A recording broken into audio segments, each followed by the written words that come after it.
to start with the correct interpretation of the terms of reference.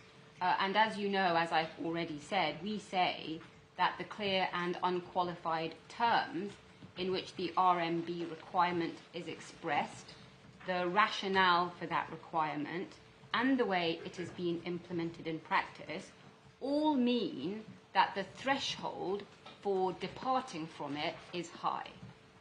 And that is something which the judge did not properly appreciate. And that is why I emphasise not just that fourth proposition, but that prior interpretive stage before one comes to good reason.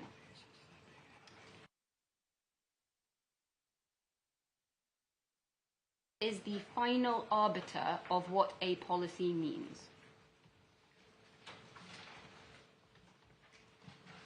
Including its scope. Including scope. Including its scope.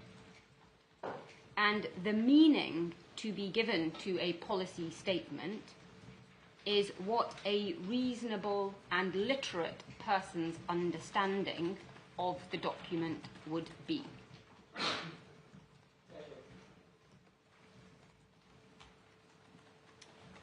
And my lord, the key authorities are again Hemati, para 69, Mandalia, para 31, Raisi, paras 123 to 124. And those are in our skeleton at 24 to 25.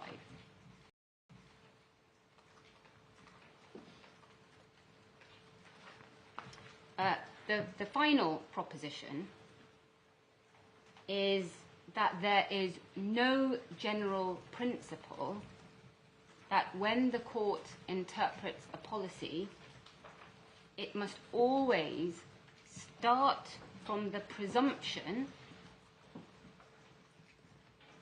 that the decision maker's interpretation and understanding of the policy framework is correct.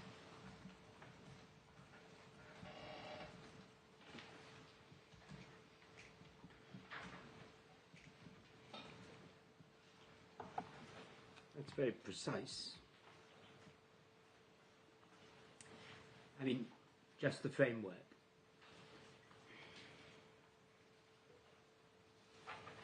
That's going to be the proposition. Okay. My lord, the judge was wrong to say otherwise. He relied on Hopkins Holmes. Sorry?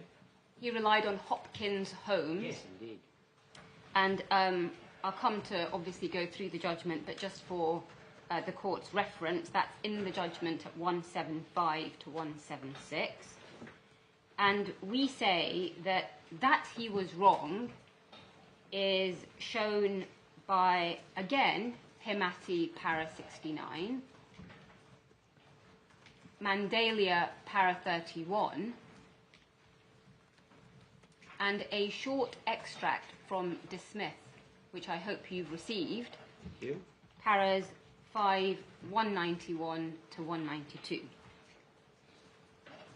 And again, that's our skeleton, 31 to 32.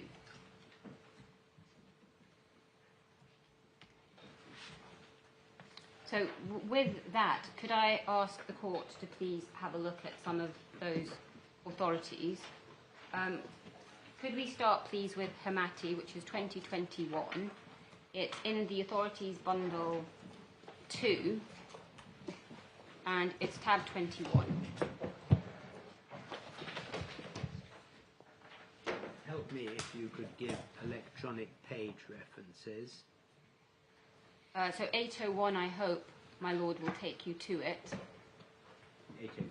Yes, so when I give the references, I'm going to give you what you should have in your electronic bundle rather than the pagination internal to the report, if that's Electronic easiest. bundles. Yes. Very helpful. Yes, thank you. Hemati. My lords, this is the most recent articulation of the Nadaraja principle, and I'm not going to take that case up right now, It's paragraph 68. We'll come and look at that later. This judgment not only articulates Nadaraja, but as I've said, it also makes clear that the court is the final arbiter of interpretation, and we also rely on it in support of the no Hopkins presumption. If we can just have a quick reminder of the facts and the outcome from the head note. There was detention pursuant to the discretionary power to detain, conferred by Schedule 2 to the Immigration Act 1971. You can see that, I hope, at letter F in the margin. The claimants sought to judicially review their detention on the ground that it breached a council regulation. And at first instance, and you can see this at letter G, 4 out of 5 claims were dismissed. Court of Appeal allowed those appeals, dismissed the Home Secretary's appeal. The Home Secretary appealed to the Supreme Court, but that appeal was also dismissed. And if we go over the page to page 802, you can see from letter D that one of the reasons the appeal was dismissed was on the basis that the Home Secretary's policy in relation to detention pending removal in Chapter 55 of the Enforcement Instructions and Guidance did not satisfy the requirements of law within the meaning of that regulation. And if I can ask you please to go to page 831. Find where it says that. Does not have the necessary qualities of certainty and predictability to constitute a binding provision of general application so as to amount to law. Yes. And if my Lord looks further up, you can see 3 lines above D. Above D? Yes. Did not establish objective criteria for the assessment of whether such a person might abscond. Contents did not constitute a framework of certain predetermined limits, and so on. Yeah. If we could go to page 831 in the judgment of Lord Kitchen, you can see at the bottom of the page the heading Domestic Law. So Lord Kitchen was the lead judgment? Yes, he gave the judgment on behalf of the Supreme Court, and my Lord will see that from the top of page 820.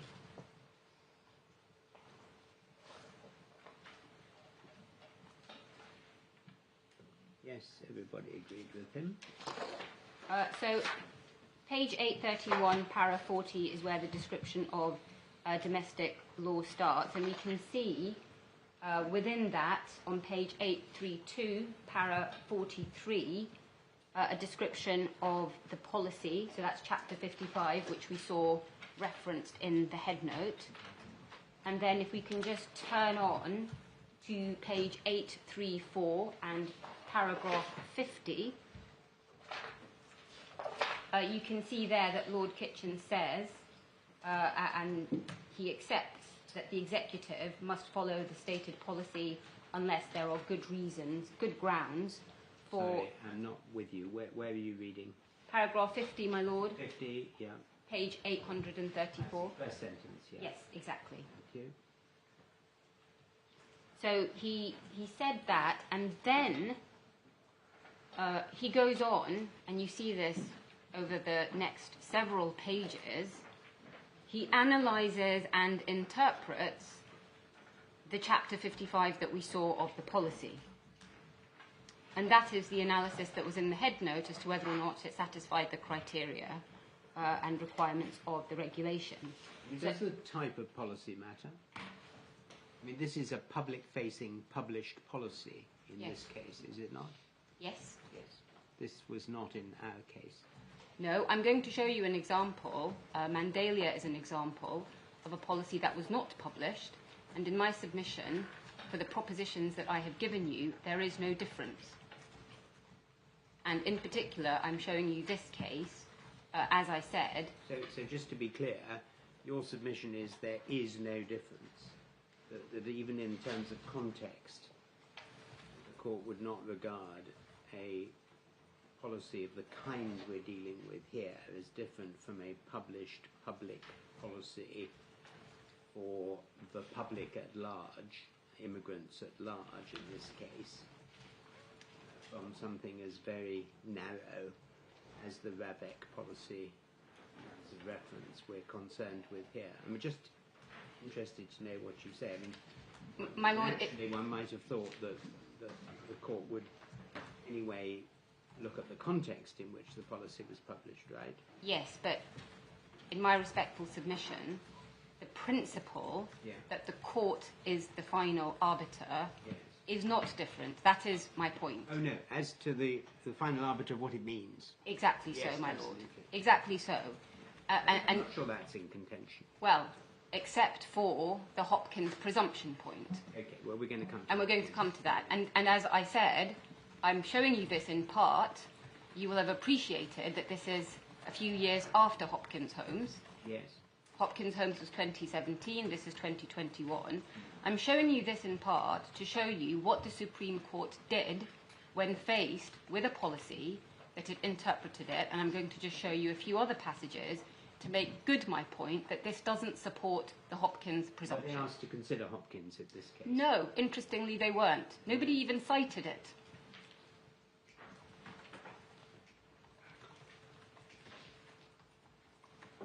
But could I just return to my Lord's question? I don't want to not answer it fully. So, in terms of the proposition that the court is the final arbiter and that there's no Hopkins presumption, I do say that this is the same whether it's outward-facing or internal. Mm-hmm. I will come on to look at what matters when you're interpreting as the final arbiters. And in my submission, it will be purpose, content, that is the text, and context. So, of course, when the court is actually engaging in that interpretive analysis, you do look, in my submission, at the context.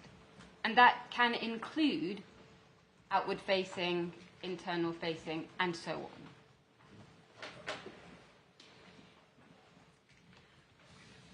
So, my Lord, I was just going through this section, which starts now on page 835. It's the heading just above paragraph 52, to say that you can see from the pages that follow the interpretive exercise that the Supreme Court did. It goes all the way up to paragraph 74, but I wonder if we could just stop off and look at paragraph 69 first of all. Paragraph 69 is the one that I've identified to you as the basis for the propositions I've given you about Hemati. It is on page 100 and 840. If I could just ask you to read that before I make some points about it. Is that the one that you referred to in relation to 3 or 4 of your propositions? Yes, my Lord. 69, let's Yes. read it. Yes. I mean, you can read it out. It always helps me if you read it out. I know that. Certainly. I'm conscious that my lords may get tired of hearing my voice, Well, but except that it's only 10 lines, and it may be important for everybody else in court Yes. to hear what you're saying. There can also be no doubt that in this jurisdiction, a policy statement such as Chapter 55 of the EIG has significant legal effects. I have referred to these at paras 50 to 51 above. In broad terms, and as Lord Justice Laws explained in Nadaraja, where a public authority has issued a promise or adopted a practice which represents how it proposes to act in a given area, the law requires that promise or practice to be honoured, unless there is good reason not to do so. Moreover, the court is the final arbiter of what a policy means. There's then a reference to Kambadzi and Mandalia, which we'll come on to look at. It is also well established that compliance with such a policy is enforceable by individuals before the courts. So, my lords... So you say that's very clear and comprehensive. Clear and comprehensive in, first of all, setting out the Nadaraja principle, setting out the court as the final arbiter, but then it's a nil return, if you like, in terms of Hopkins. There's nothing there about a general presumption.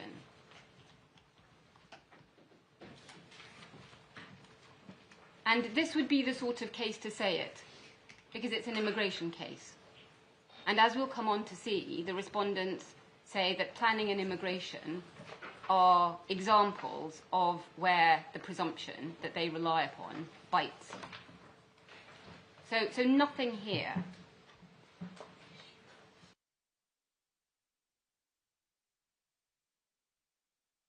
And as I said in response to a question earlier, my lords, it wasn't even cited in argument, let alone referred to by the court. The next authority is Mandalia, which is 2015, and it's Bundle 1, Tab 12, and electronically it should be page 475.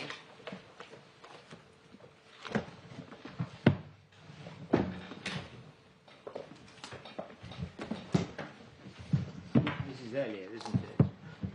I'm so sorry, my lord, I didn't. Earlier. Yes, this is 2015.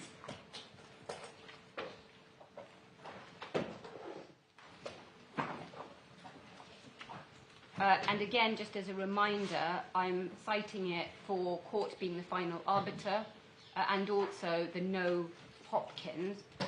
Again, if I could just take the facts from the head note on page 475, you can see from the top of that there was an applicant for a UK visa and he failed to provide evidence of sufficient funds for the requisite period. You can see that between letters E and F. He only provided evidence for part of that period. And then we can see going down to G that there was a process instruction given to border agency caseworkers, which required that in certain circumstances they ask further questions from the applicant before determining the application. And no such request was made to the applicant. His application was refused. So pausing there, my lord, this is an example of that internal-facing policy that I referred to earlier. If we go to page 478. It was unpublished process instruction. Yes.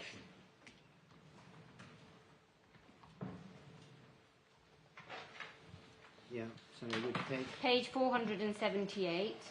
This is the judgment of Lord Wilson for the Supreme Court. And you can see the question that the court was considering between letters B and C. The question is, did it act unlawfully in refusing his application without having first invited him to supply a further bank statement and so on? Sorry, I'm not not with you where you are. Which paragraph? It's the continuation of paragraph 1. Oh, right.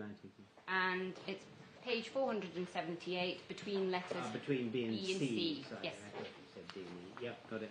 Thank you. The relevant legal principles start at paragraph 29 on page 484.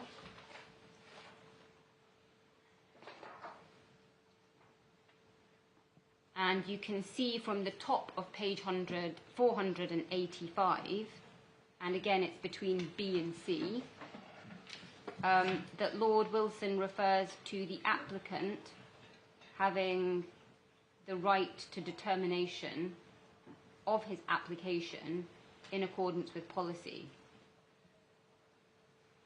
Now generally taken to flow from a principle no doubt related to the doctrine of legitimate expectation but freestanding, which was best articulated by Lord Justice Laws in Nadaraja, and we there have set out that paragraph 68 from Nadaraja. Yes. And then the key paragraph that we rely on is 31, which is at the bottom of that page.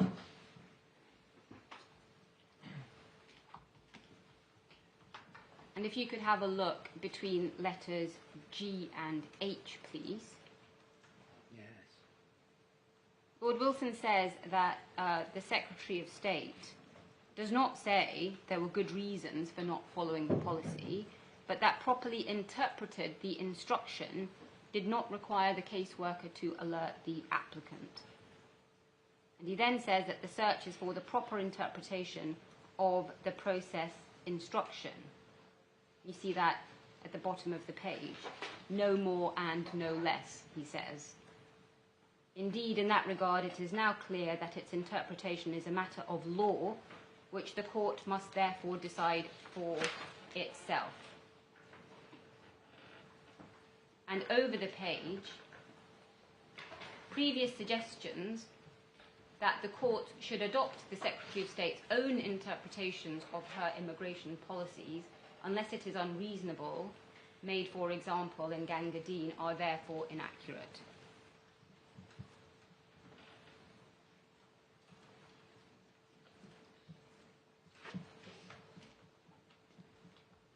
And we say, again, my lords, that this paragraph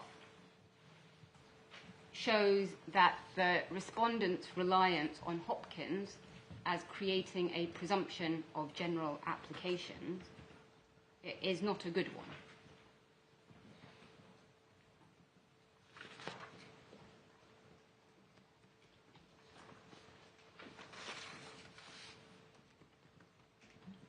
And just so the court has the answer that was given to that question that we saw in paragraph 1, it is in paragraph 36 on page 487.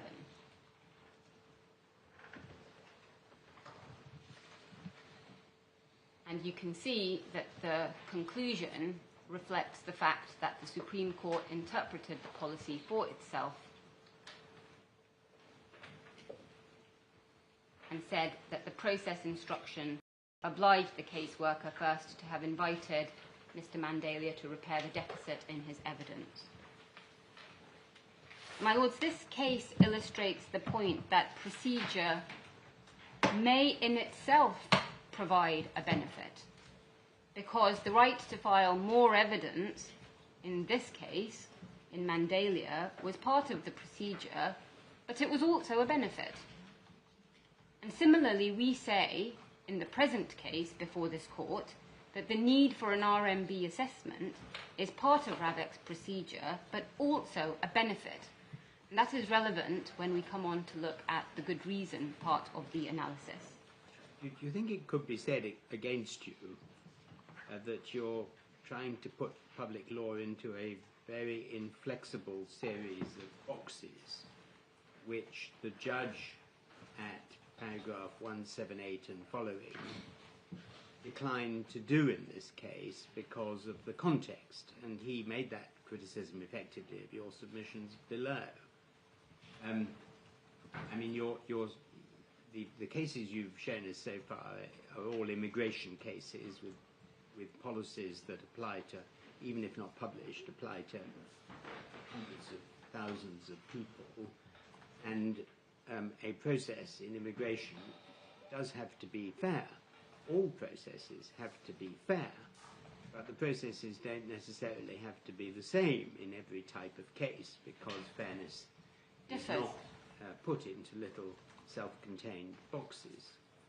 And I'm just interested to know whether you would accept the criticism that so far you're adumbrating really quite inflexible, monochromatic rules that are applicable to everything called a policy. And we've, for the avoidance of doubt, looked very carefully at the underlying documents in this case.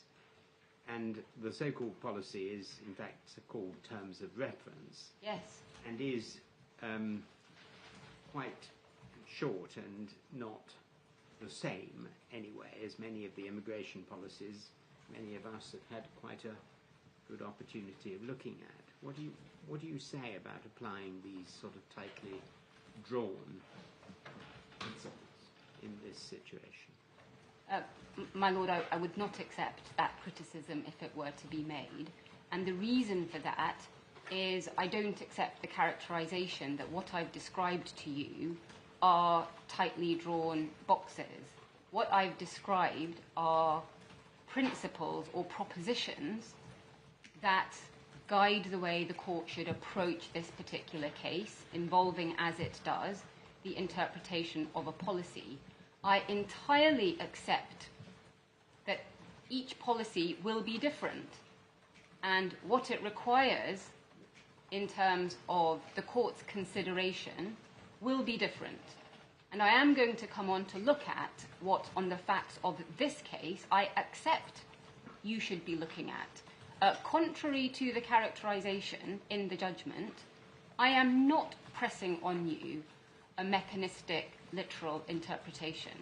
And the reason for that, and obviously I will come on to develop this, is I don't say that we get the meaning from the four corners of the document. I don't say that. That is why this isn't about boxes or tight adumbrations which may be a straitjacket in a public law context. This is to say, and as my Lord said, it is accepted that the court is the final arbiter, subject to the difference on Hopkins. The question is how you go about that job. And in my submission, you don't defer to what Ravec thinks the policy means or says, but that's one end of the spectrum that the respondents are pressing on you. I'm not going to the other extreme end of the spectrum to say, well, just look at the words on the page. Don't look any further. Look at it as if it was an act of parliament or a contract, although, of course, even in those cases, one doesn't just look at the words on the page. I am going to be inviting you to take a much broader lens, to look at the purpose as well as the content. And when we come to look at the context, I will identify 4 strands that I say are relevant and engaged. And my Lord will see in due course that those 4 strands reflect the world that we're in of protective security provision, which is obviously different from planning or immigration. So, my Lord, I would not accept the criticism for those reasons. Okay, thank you. I want to move now to Raisi, which is 2008.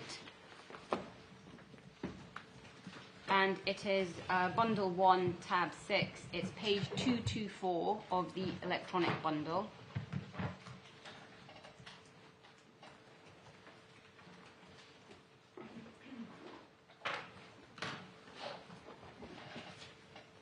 And you can see from the head note, letter G, that the claimant applied for compensation for detention under an ex gratia scheme, which was introduced in a ministerial statement to Parliament. Home Secretary refused his application. He applied for judicial review. And we can see, if we go over the page, please, a few lines above letter B, that the Divisional Court dismissed the claim on the basis that it was for the Home Secretary to decide the meaning and scope of his policy, provided that his interpretation was one which a reasonable minister could reach. And then you can see, if you have a look at a few lines above C, that the correct test in interpreting the ministerial policy statement was to ask what a reasonable and literate man's understanding of it would be, and not whether the meaning attributed by the minister to the words of the policy was a reasonable one. It was for the court to decide what the ex gratia scheme meant on the basis of what a reasonable and literate person would understand the circumstances to be.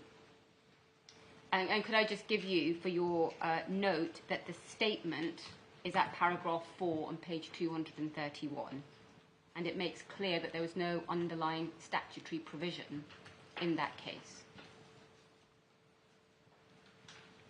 Yes. And then if we can have a look at the 2 paragraphs which I've cited to you, paragraphs 123 and 124. They are on page 258.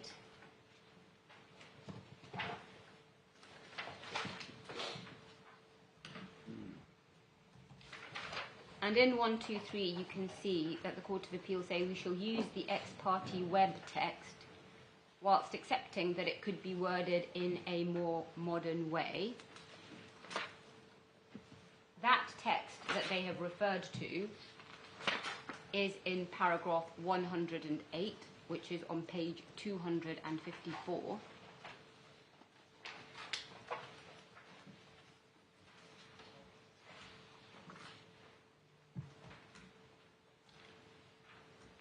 And it's in the quotation at the bottom of that page. So if you could pick it up 3 lines from the bottom. The government has made funds available for the payment of compensation without being under a statutory duty to do so. It follows in my judgment that the court should not construe this scheme as if it were a statute, but as a public announcement of what the government was willing to do. This entails the court deciding what would be a reasonable and literate man's understanding of the circumstances in which he could, under the scheme, be paid compensation for personal injury. And then if we go back to page 258, you can see the questions that are posed there in paragraph 124. What does the scheme mean? What was its purpose and scope? Who is the minister intending to compensate? We've already set out its terms at para 4 above. The purpose of the scheme as set out in para 1 was self-evidently to compensate those who had spent a period in custody resulting from a serious default on the part of a police officer. So that point that is being made there, namely that the terms of the policy define its scope, because that's what the court is doing, it's interpreting who comes within the scope. We see that there, those who had spent a period in custody and so on.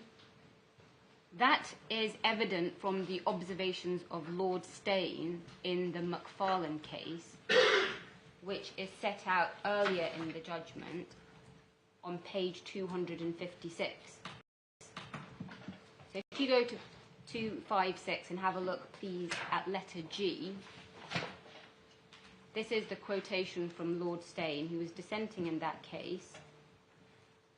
He says, the decision maker, here a minister, may depart from the policy, but until he has done so, the citizen is entitled to ask in a court of law whether he fairly comes within the language of the publicly announced policy. That question, like all questions of interpretation, is one of law. Now, although he dissented in that case, this dicta has been followed by courts and accepted to be good law. And I just refer, in support of that, to my Lord Justice Bean in the Secretary of State for the Home Department in JB, which is 2022 EWCA Civ 1392 at para 56. So is that not in the bundle? No, my Lord, it's just... Give us the reference again then, please. Yes, of course, certainly. It's 2022 Yeah. EWCA Civ 1392. Yeah. Can it be provided to us electronically? Yes, of course, and it's para 56. So that is Raisi, and could we then go to Hopkins Holmes, which is 2017? Sorry, just before you leave that, could you read the bottom to the end of 124? I think you were on page 258.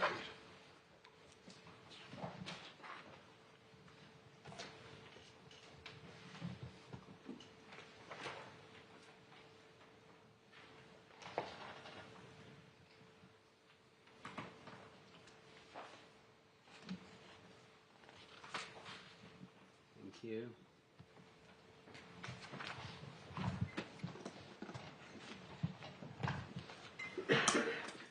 Well, my Lords, I've already addressed that point. The appellant is not pressing a legalistic interpretation on this court. I've already said I'm going to come back to purpose, content and context. Could we then go, please, to Hopkins Holmes, Authorities Bundle 2, tab 16, and it's page 622, electronically.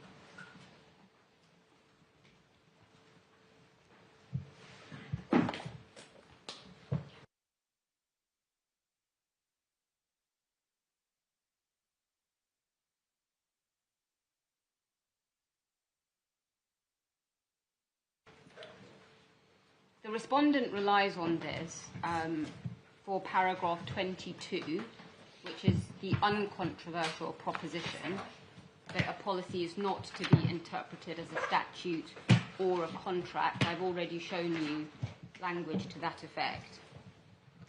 But the respondent also relies, and I will show you this, on paragraph 25. And it is said that that establishes a general principle that, and I quote from their skeleton, the court should respect the expertise of specialist decision makers applying a policy and start at least from the presumption that they will have understood the policy framework correctly. That's para 12 of the respondent's skeleton. And the judge accepted this in the judgment at 175 to 176. And we say that is wrong, and this case is not authority for that proposition that the respondents rely on it for and that the judge accepted. The case involved a planning policy, again just taking the facts from the head note. There are an infinite spectrum of decision makers, running from a Home Office official making decisions about hundreds and thousands of immigrants who absolutely require to be able to follow closely the words of a clear policy in order to be fair to everyone, through planning inspectors who are decision makers of great expertise and with long experience in making planning decisions, to whom some deference is obviously, or some respect is obviously due, through to people who make decisions about a very small cohort of people and are no doubt expert in national security. Yes. I mean, they're not the same. No, and it's no part of my case to try and say. It's much more nuanced. Absolutely, absolutely. And I'm at pains to emphasise. I'm not saying Hopkins is wrong. No, not at all. I'm saying that I'm saying that the way in which it is relied upon by the respondents is wrong, because Hopkins is about planning, and the presumption that Lord Carnworth identified that I'm going to show you is about planning, and it's about the specific context of that case. What the respondent says is, no, this isn't just about planning. You can pluck this out of Hopkins, the planning context, and you can plug it in to protective security. So you, the court, are being invited to accept that your starting point, that is the way it is put, your starting point is the presumption that they know their policy. And I say that is wrong in terms of being a general starting point which creates a presumption in every case. So it is the respondent's case that is not allowing for nuance here. They are the ones pressing upon you an absolute presumption. So, my lord, I don't say Hopkins is wrong. I say Hopkins is limited to what it decided. And that is why I say we didn't see it in Hamati, we didn't see it in Mandalia, and that's for the very good reason that they weren't planning cases.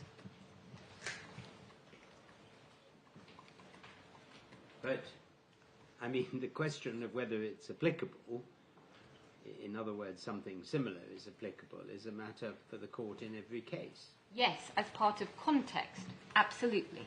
Yes, and also there is a more general question, and I've addressed you on this, and I will come to show you Carlyle, which is this general notion of deference or weight. And again, it's no part of my case that Ravec does not have expertise. I accepted that in my opening remarks. But, my lords, one of the key ironies about this case is that the respondent presses on you Ravec's expertise whilst ignoring the expertise of the RMB. And that is something which I will come back to, because all that we are saying is your own process says you have to defer to the expert specialist body that your documents explain the importance of. Let me just say something that may help you to address your submissions effectively later. I shall want to understand why you say that in this case any determination by RMB would have actually affected the way in which Ravec dealt with the issues of the claimant, particularly in circumstances where he was doing what he was doing, because the RMB assessment, as I understand it, Yes. is obviously it's a very detailed threat assessment, risk assessment, detailed analysis of all sorts of aspects of what's going on in the world. But what I'm slightly concerned about at the moment is, again, putting it into discrete boxes and saying the RMB is relevant to what Ravec was considering about this claimant in these actually unique circumstances. Yes, and my lords, I will come to deal with, I hope, precisely that point. I do say this, though, given the nature of the submissions, that will be in closed session. No, well... So I will come on to that, but it won't be today, is my point. It will be tomorrow. Yeah, But I hope that when we go through the documents, I will try and flag, especially in terms of the documents that the court has and is able to see, the parts that will pertain to that. Will be relevant. Yes. Yes, well that would be very helpful, thank you. I was just showing you Hopkins and the facts. The context is the planning permission applications, and we can see between letters F and G that in each case the inspector had to establish whether particular policies of the relevant development plans were considered not up to date under the National Planning Policy Framework, and if so, what the consequences for his decision should be. And then if we go over the page 623, you can see the finding between E and F. And if I read it out, it's 3 or 4 lines down from E. The court's role was not to be overstated, and courts should respect the expertise of the specialist planning inspectors and start with the presumption that they would have correctly understood the policy framework. I'm sorry, where are you? Between E and F, and it's maybe 623. Yeah, thank you. Sorry. And it's 3 or 4 lines up from F. Yeah. And the bit I read out was the court's role was not to be overstated, and courts should respect the expertise of the specialist planning inspectors. Yes, I see. And so that's essentially the bit that the respondent relies on. But if I can show you in the judgment, and this is the judgment of Lord Carnwath for the Supreme Court. And if we go, first of all, please, to page 633,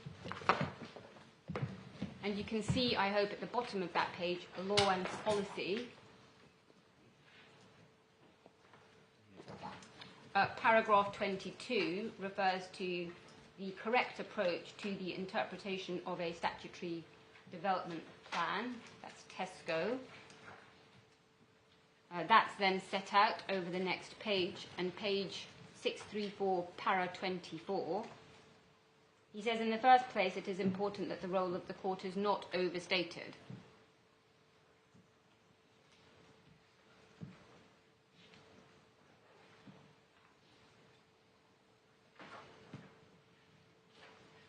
Yes. And then over the page again to paragraph 25. And this is really the core passage for the respondent. He refers to whether it's a development plan or a non-statutory statement such as the NPPF. They're statements of policy, not statutory texts, must be read in that light. Even where there are disputes over interpretation, they may well not be determinative. Furthermore, the courts should respect the expertise of the specialist planning inspectors and start at least from the presumption that they will have understood the policy framework correctly. That's obviously the bit that I read out from the respondent's skeleton argument that they rely on. And then you can see that he refers to the role and says it's in some way analogous to that of expert tribunals in respect of which the courts have cautioned against undue intervention, and there's a reference there to an immigration judgment. Para 26, recourse to the courts may sometimes be needed to resolve distinct issues of law or to ensure consistency of interpretation. Specialist judges of the planning court have an important role.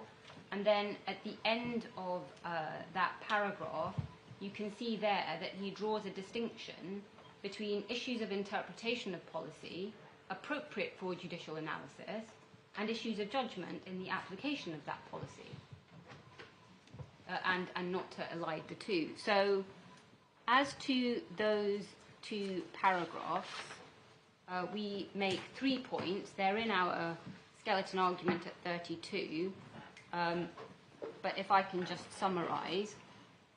Paragraph 26, as I've just shown you, demonstrates and identifies that critical distinction, we say, between the interpretation of a policy and its application, and the role of the court in respect of the former. And we say, secondly, that the analysis and conclusion that I've just shown you, throughout that section, starting from paragraph 22, is highly fact and context specific. It is about planning. Self-evidently, we would say. It is... Of course, the case is about planning. Why isn't the proposition of general application that the courts should respect the expertise of the expert decision maker and start at least from the presumption that they will have understood their own policy framework correctly? Because, my lord, that's abdicating, in my submission, your role as the arbiter of the interpretation of the policy. You are entitled, in my submission, to have regard to how the decision maker interprets the policy, but to suggest that that is the starting point, and indeed a presumption that has to be overcome by the other party to the litigation, is, in my submission, wrong. And we saw that in the earlier cases where they talked about this idea that you start with the fact that the decision maker has applied it correctly unless you can show it's not reasonable. So it's not to say that you don't look at their expertise or how they've understood it, but you don't start from the presumption that they are right. So it is putting...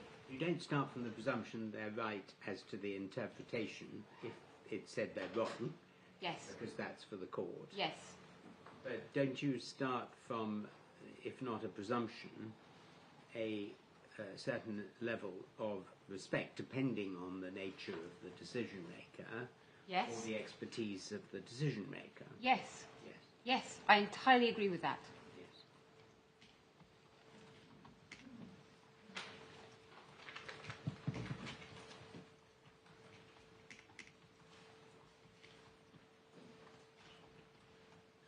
And the third point is we don't understand the respondents to say in this case that the interpretation of the terms of reference is something that requires expertise. We understand them to be making a more general point, which is about how it's understood or applied. So in terms of the interpretive exercise, it's not one that needs some specialist input. For example, if the wording was of a technical or difficult nature that could not be construed without some sort of specific expertise.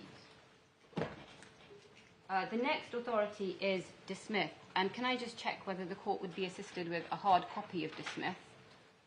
No. Not in my case.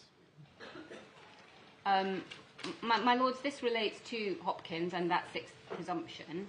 And those two passages that I referred to, 5191 and 5192, they reflect, we say, the obvious fact that Hopkins addresses the specific context of planning. And it's the sentence at the very end of 512, namely, the extent to which their lordships' warnings against over-legalisation are relevant in the interpretation of other policy provisions will depend on context.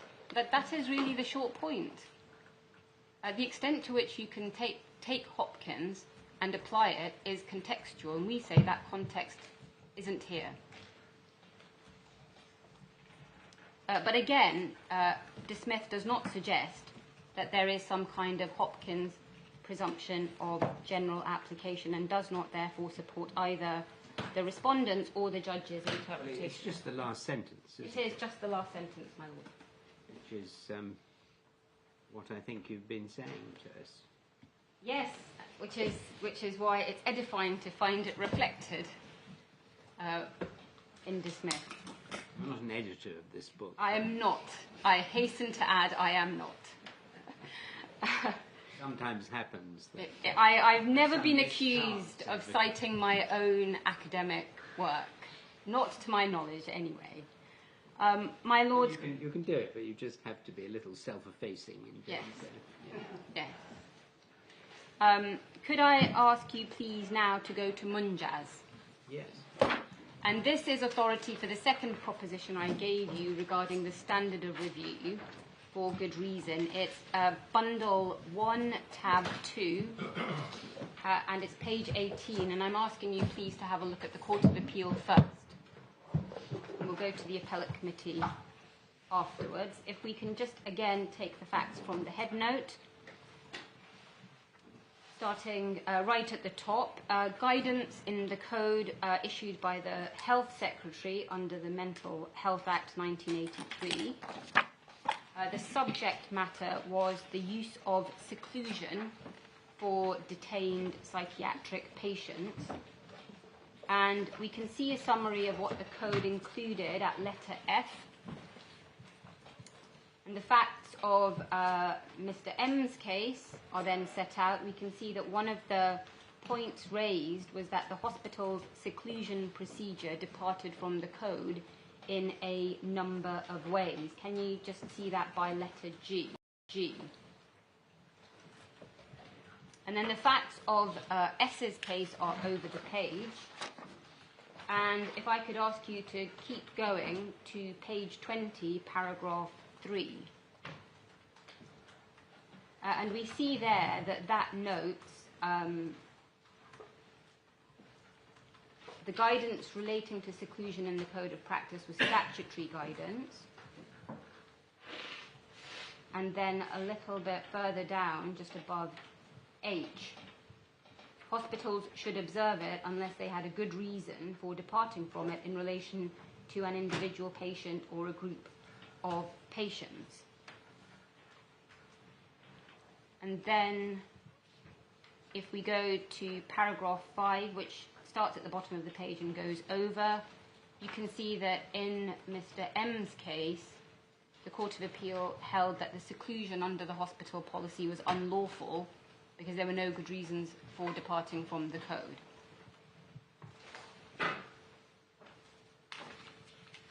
And then S's appeal is addressed after that. Could we go, please, into the judgment of Lady Justice Hale, as she then was? Could I ask you, please, to start on page 58, and it's paragraph 73.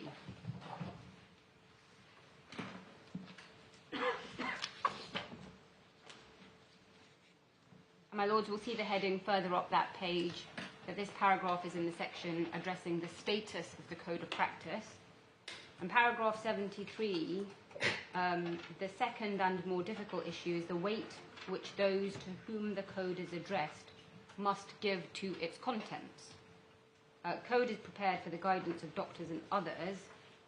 My Lords, the next bit is important. No statutory obligation in the 1983 Act to observe it or to give reasons for departing from it. Therefore, no express statutory obligation upon anyone other than social services. And she then refers to a different statute, which is Section 7 of the Local Authority Social Services Act 1970, under which social services do have an obligation to act under the general guidance given by the Secretary of State. And she refers to the judgment of Mr. Justice Sedley, as he then was in Rixon, where he held that this meant that local authorities could only depart from the Secretary of State's guidance with good reason.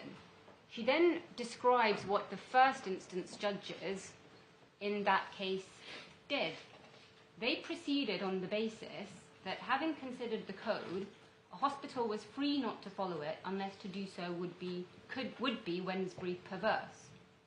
Now, my lords, that is the submission that the respondents are making before you in their respondents' notice. They are saying what was essentially found by those two first instance judges, that the standard is Wednesbury, not good reason. The paragraph continues, there is a considerable difference between this approach and the Rickson approach, in which the code should be followed unless there is a good reason to the contrary. And you can see that she makes 2 points in the following analysis. She says, first of all, the fact that it would be contrary to the purpose of the code if hospitals were free not to follow it without good reason. And she says, secondly, and this is near letter C, that where human rights are engaged, the arguments for according the code greater status are compelling. And then she says in paragraph 76 that the code should be observed by all hospitals unless they have a good reason for departing from it in relation to an individual patient. So the approach followed by the first instance judges, that is of Wednesbury being the appropriate standard, was rejected by the Court of Appeal. If we can then go to the appellate committee in Munjaz, which is same bundle tab 5, and it starts at page 151. Just invite you to see the outcome on page 152.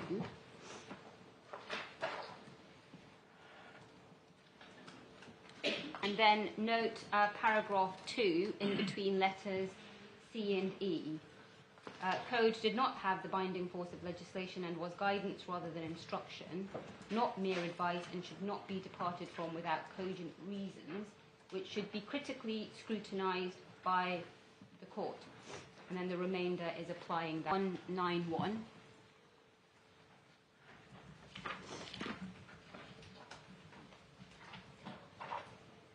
Now, you might recall that at the outset, when I was giving you my propositions, I cited Munjaz, paras 21 and 69. I want you to see 20, though, because it explains 21. And 20 is a summary of the parties' arguments. So you can see that it begins with the question, if then the code is issued under section 1181, what is its legal effect in relation to those to whom it is addressed? And then there are, first of all, the submissions of the trust. And you can see the trust saying its guidance, it describes itself as guidance, difference between guidance and instruction, and that there is no statutory obligation to comply with it. You can see that at G. No express obligation was placed on the hospitals to follow the guidance. And then you see the arguments made by Mr. Munjaz. And he said that there were 3 things that were important. So first of all, the consultation which preceded the drawing up of the code. Secondly, the parliamentary sanction it received, because it was issued by the Health Secretary. And the third was the high importance of protecting detained mental patients. So those are the 3 factors that Mr. Munjaz relied on, and he said that they, and you can see this submission at the very end of the page, show that the code was intended to be very much more than advice which hospital authorities might choose to follow or not to follow. And then over the page we have paragraph 21, where Lord Bingham says that the code does not have the binding effect which a statutory provision or statutory instrument would have. It is what it purports to be, guidance, not instruction.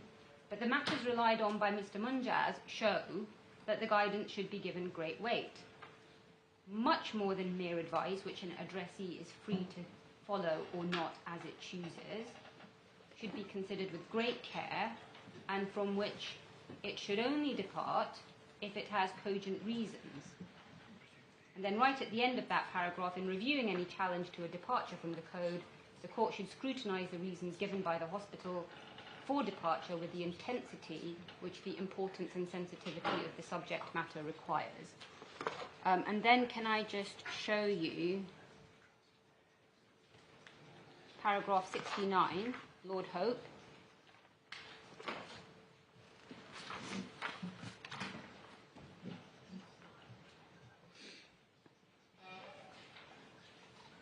And that's page 207.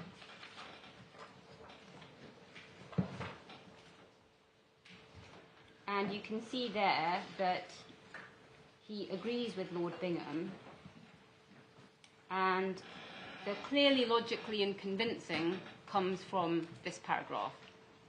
But of course, as my lords will know, that is just the meaning of cogent anyway. So all he's doing is unpacking the components of the word cogent, the clear, the logical, and the convincing.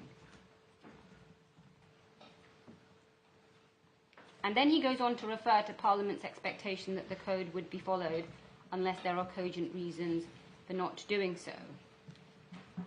But just pausing there, my lords, and just taking stock of what those two paragraphs show us, in our submission, what they show is that the analytical search that this court is also embarking on in this case is for factors that show that the policy in question is intended to be more than advisory.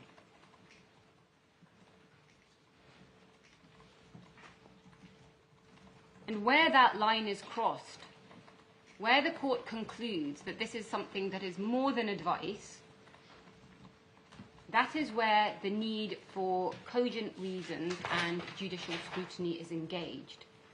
Now, going back to nuance and the importance of nuance, and as I've said several times, I entirely accept that the intensity of the scrutiny,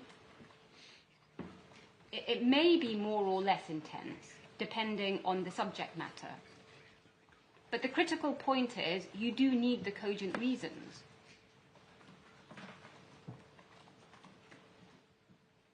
And Lord Hope's reference that I've just shown you to Parliament,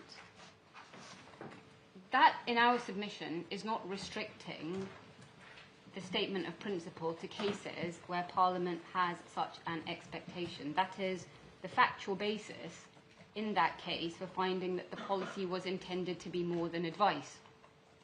So it was one of the factors in the analytical search. It is not a requirement. And so we say that it's clear from Munjaz that the standard of review is of cogent reason. And just two final points on Munjaz. The difference in approach between good reason and Wednesbury that is identified by both the Court of Appeal and the Appellate Committee, we say, is important. And the reason for that is in Nadaraja itself. And I just want to now show you, I said I would show you a bit of Nadaraja. I want to show you why I say that difference is important. If we could go to tab 1, this is in bundle 1. It starts, bundle 1, tab 3, starts at page 65, and could I ask you please to have a look at paragraph 68, which is on page 97.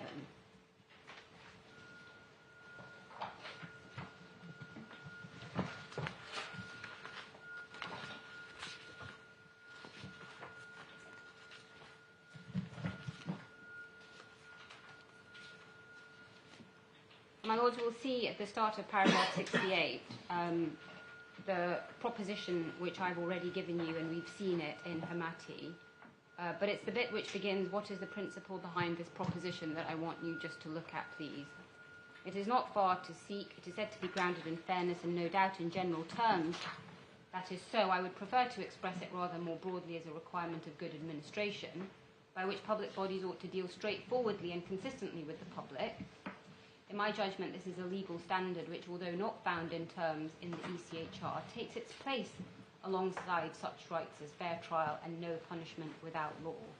He then goes on to say that there is every reason to articulate the limits of this requirement, and he says a public body's promise or practice as to future conduct may only be denied, and thus the standard I have expressed may only be departed from in circumstances where to do so is the public body's legal duty, or is otherwise, to use a now familiar vocabulary, a proportionate response. And then at the end of that paragraph, the principle that good administration requires public authorities to be held to their promises would be undermined if the law did not insist that any failure or refusal to comply is objectively justified as a proportionate measure in the circumstances. So that was the first point in terms of explaining why that difference in approach is important and principled. And the second is that these passages that I've just shown you show why the respondent's notice and the related submissions are unmeritorious. And in their skeleton, at paragraph 14, the respondent says that the appellant, and indeed the judge, are elevating a fact-sensitive decision into a general principle. We submit that is an impossible reading of the passages that you've just been shown. It's obviously right that good reasons is a fact-sensitive analysis. You saw that from paragraphs 20 and 21 of Lord Bingham's speech, and that's a point that we expressly rely on. It's in our skeleton, for example, at 36.3. But the fact that the application of good reason is fact-sensitive does not mean that we are in the territory of rationality. And the same paragraph in the respondent's skeleton argument also says, oh, well, Munjaz is concerned with a policy under a statute, and so it's different. But again, there is nothing in the paragraphs that I have shown you that suggests that the point of principle is limited to where the policy has that statutory imprimatur. And that is no doubt because there is no coherent reason, we submit, to limit the principle in that way, especially when one recalls the underlying point that I've just shown you in Nadaraja. It would be absurd to suggest that the requirement of good administration is engaged only in cases of statutory guidance. So Munjaz is obviously the key authority since it's Supreme Court, but can I also show you briefly Tower Hamlets, which is 2013, and this is again on standard of review being good reason, but it's also authority for the proposition that the greater the departure from the policy, the more compelling the reason must be. It's Bundle 1, Tab 10, page 419. And this is a policy under the statute that I showed you in Lady Justice Hale's judgment in Munjaz. You recall she referred to Section 7 of the 1970 statute when she was talking about statutory obligations. And so that is the provision which this case is concerned with. You can see that on page 419 between letters F and G. And if you go over the page to 420, between C and D, you can see that it was a judicial review claim. It was said that the local authorities' policies were unlawful. And part of the local authorities' response was that if the policies were contrary to the statutory guidance, then there were cogent reasons for departing from it. That's just above letter E. And then at the bottom of the page at letter J, you can see that the court found that the local authority had not discharged the burden of showing sufficiently cogent reasons. And then if we turn on to page 429, if you look at paragraph 27 under the heading Status of the Guidance, you'll see that Mr. Justice Mayles, as he then was, he describes the legal status of that guidance. Under 1970, refers again to Rickson, and then he refers to Munjaz, and he says that although Munjaz addressed a different statute, what was said by Lord Bingham and Lord Hale applies equally to guidance issued under the 1970 Act. Now, I'm showing you that because it's an important passage in responding to the point that's made by the respondent, oh, well, you can't get anything from these two cases because they're statutory guidance cases. What we see here is the observation that the statutes were different. And the distinction is, as we saw again in Munjaz, that the guidance did not expressly oblige the hospital to comply, where the statute did not require the hospital to comply with the guidance. And the guidance under the 1970 Act is distinct because it did. And the point is, again, that that wasn't something that changed the approach. It was one of the factors that went into that analytical search that I say the court is embarked upon in those cases and indeed in this case. And so if I could then ask you to look at the key paragraph, which is 35, on page 430, you will see that he says there, departure from the guidance will be unlawful unless there's a cogent reason for it, and the greater the departure, the more compelling must that reason be.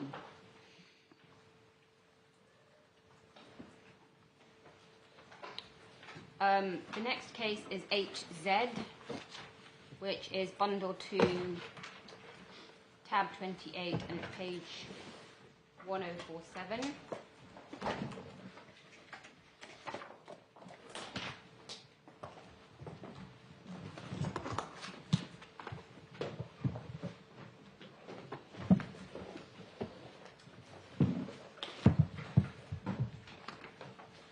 So this involved, we can see from the head note, a challenge to the defendant's decision to offer two claimants temporary accommodation in Manchester rather than London.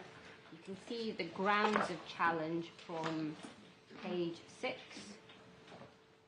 on, paragraph 6 on page 1051. And one of them, you'll see in Roman 2, was that the defendant had failed to follow policy. And if we turn on, the relevant principles start at paragraph 104 on page 1084. And it is in that section that we find the passage that we rely on, which is on page 1086, para 107.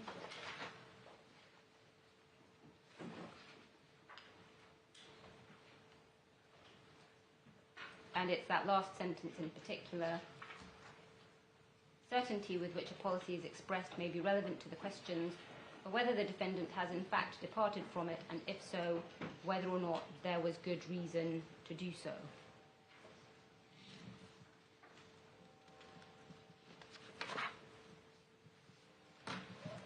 Now, my lords, that's cited by the respondents as well. It's in their skeleton at paragraph 13. And they cite it in support of the assertion that the context, nature and terms of the policy will affect what needs to be shown by good reason.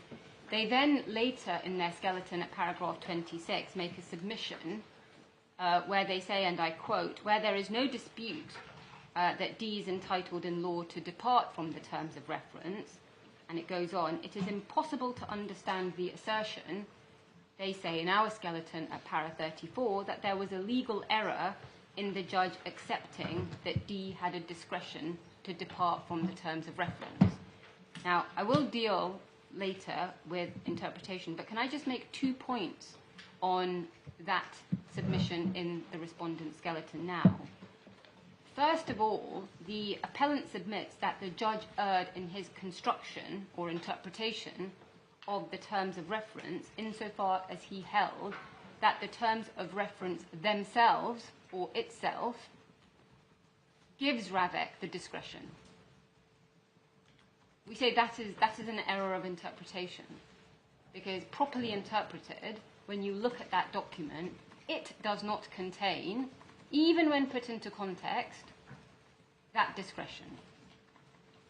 But second, it is of course common ground that Ravec is entitled in law, in general, to depart from the terms of reference.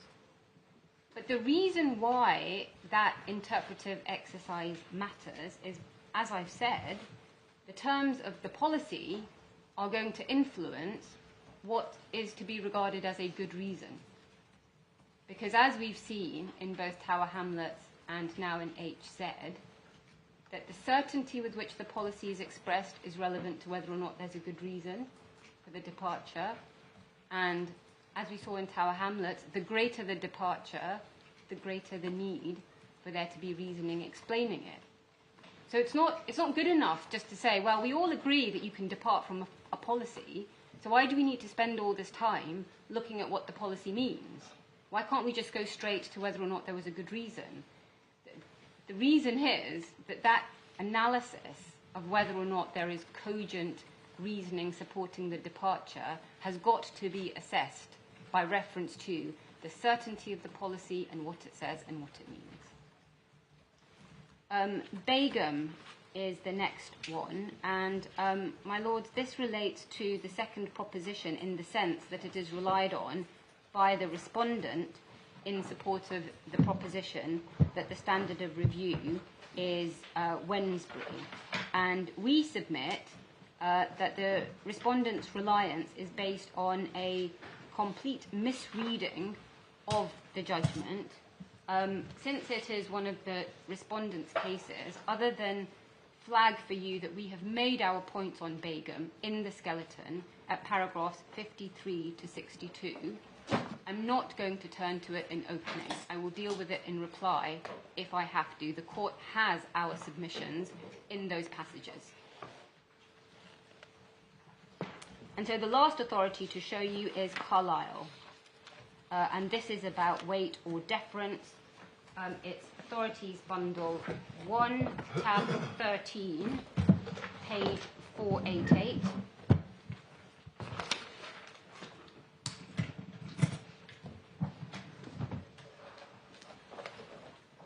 And of course, the facts are very far removed from the present case. It's relevant, though, because it addresses the role of the court when considering the proportionality of executive decisions. Now, this was in the Human Rights Act context, but there is, of course, some overlap. And as we've seen, proportionality is part of the court's analysis when it considers whether there is a good reason to depart. You recall I showed you that passage from paragraph 68 of Nadaraja making that point. So this is relevant for those reasons. And if I just invite you to look at the head note on page 488, although proportionality was ultimately a matter for the court, that did not entitle it to substitute its own decision for that of the primary decision maker, or simply to frank the decision without itself considering it. But the degree of restraint to be exercised by the court and the extent to which the assessment of the primary decision maker would be respected depended on the context. And then it goes on to... I should just read the next bit as well. Where the decision was based on factors where the court did not have the evidence, experience and institutional legitimacy to form its own view with confidence, its interference could only be justified in exceptional circumstances. The reason I just wanted to read that out is I will be saying to you that you do have evidence in this case. That is one of the relevant points. And then just show you paragraph 22 in Lord Sumption's judgment, which is on page 508.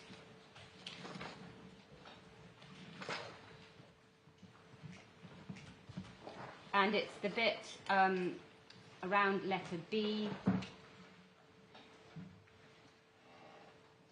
In some circumstances, deference is no more than a recognition that a court of review does not usurp the function of the decision maker, even when convention rights are engaged. Beyond that elementary principle, the assignment of weight to the decision maker's judgment has nothing to do with deference in the ordinary sense of the term. It has two distinct sources. The first is the constitutional principle of the separation of powers, and the second is no more than a pragmatic view about the evidential value of certain judgments of the executive, whose force will vary according to the subject matter. He then refers to Lord Hoffman's speech in Rahman and quotes from it. And if we go over the page, page 509, and it's paragraph 54 of the quotation, you can see there that Lord Hoffman says it does not mean that the whole decision on whether deportation would be in the interests of national security is surrendered. And then 4 or 5 lines down, the factual basis for the executive's opinion that deportation would be in the interests of national security must be established by evidence. Again, that is something that I will be coming back to, because what you have in this case is Ravec's opinion that the bespoke process is better than the RMB. And that is obviously something that you're going to be looking at to see whether or not the reasoning given is clear, logical and convincing. And one of the ways in my submission that you're going to want to do that is by looking at their own evidence, which you're perfectly entitled to do, as these cases show. And then just one more quotation from Lord Hoffman, which is on the evidential issue, and it is also, I think, at paragraph 24. I've just lost my note. Just give me one moment. Actually, my lords, I don't think I need to show you that, so I'm going to move on. And I want to just end the legal section with this. The fact-sensitive approach that we've seen in a number of these cases is consistent with the approach regularly taken by courts when they have looked at the facts and they have rejected attempts by the government to invoke some absolutist deference principle in contexts where the court is the ultimate arbiter. And there are 2 examples in the bundle, which I may come back to in reply, but I just invite you to note them for now. The first one is Rwanda in the Supreme Court, and that's Authorities Bundle 2, tab 27, page 9999. And the question in that case, as my lords may recall, was whether there was a real risk of refoulement, which was a matter, just like whether there's a good reason to depart from a policy, for the court to assess. And I just invite you to note paras 51 to 52 of the Supreme Court's judgment, which is page 1019. In essence, the court was required to make its own assessment, attaching appropriate weight to the government's view, and then also paras 55, 6 and 7. And then the other illustration you have is the Attorney General and BBC case, which is Authorities 2, tab 25, page 969, and it's paragraph 29 that's relevant there. As I say, I may come back to those in reply, but they make the point which Can you give me that reference again? AG in BBC, it's paragraph 29, it's Authorities 2, tab 25, page 969. So they make the point that is already made by Carlyle about the extent of the weight or deference that may be appropriate, and not to assume that it has the sort of general application that the government often claims that it does have. My lords, on the respondent's notice, I've already addressed the case law at some length, but can I just make 3 short concluding submissions on it? First of all, Munjaz is obviously binding on this court, and we say that it makes it very clear that the test is not Wednesbury rationality. The second point is that the respondent has not identified a single authority which supports its position, and the judge noted that in the judgment at para 157, and I've already addressed their purported reliance on Begum, which they're misreading. And then the third and final point is, as I have said throughout showing you the cases, that the invocation of constitutional principle and concerns about democratic accountability in particular are not engaged here. The respondent's position appears to be that whenever there's a discretion, and if convention rights are not engaged directly, then you're in the territory of rationality because of the principles of democratic accountability and institutional expertise. And they say in their skeleton at para 15, and I quote, "Any other approach would require the court to substitute its own judgment on the merits for that of the constitutionally accountable and institutionally competent decision maker."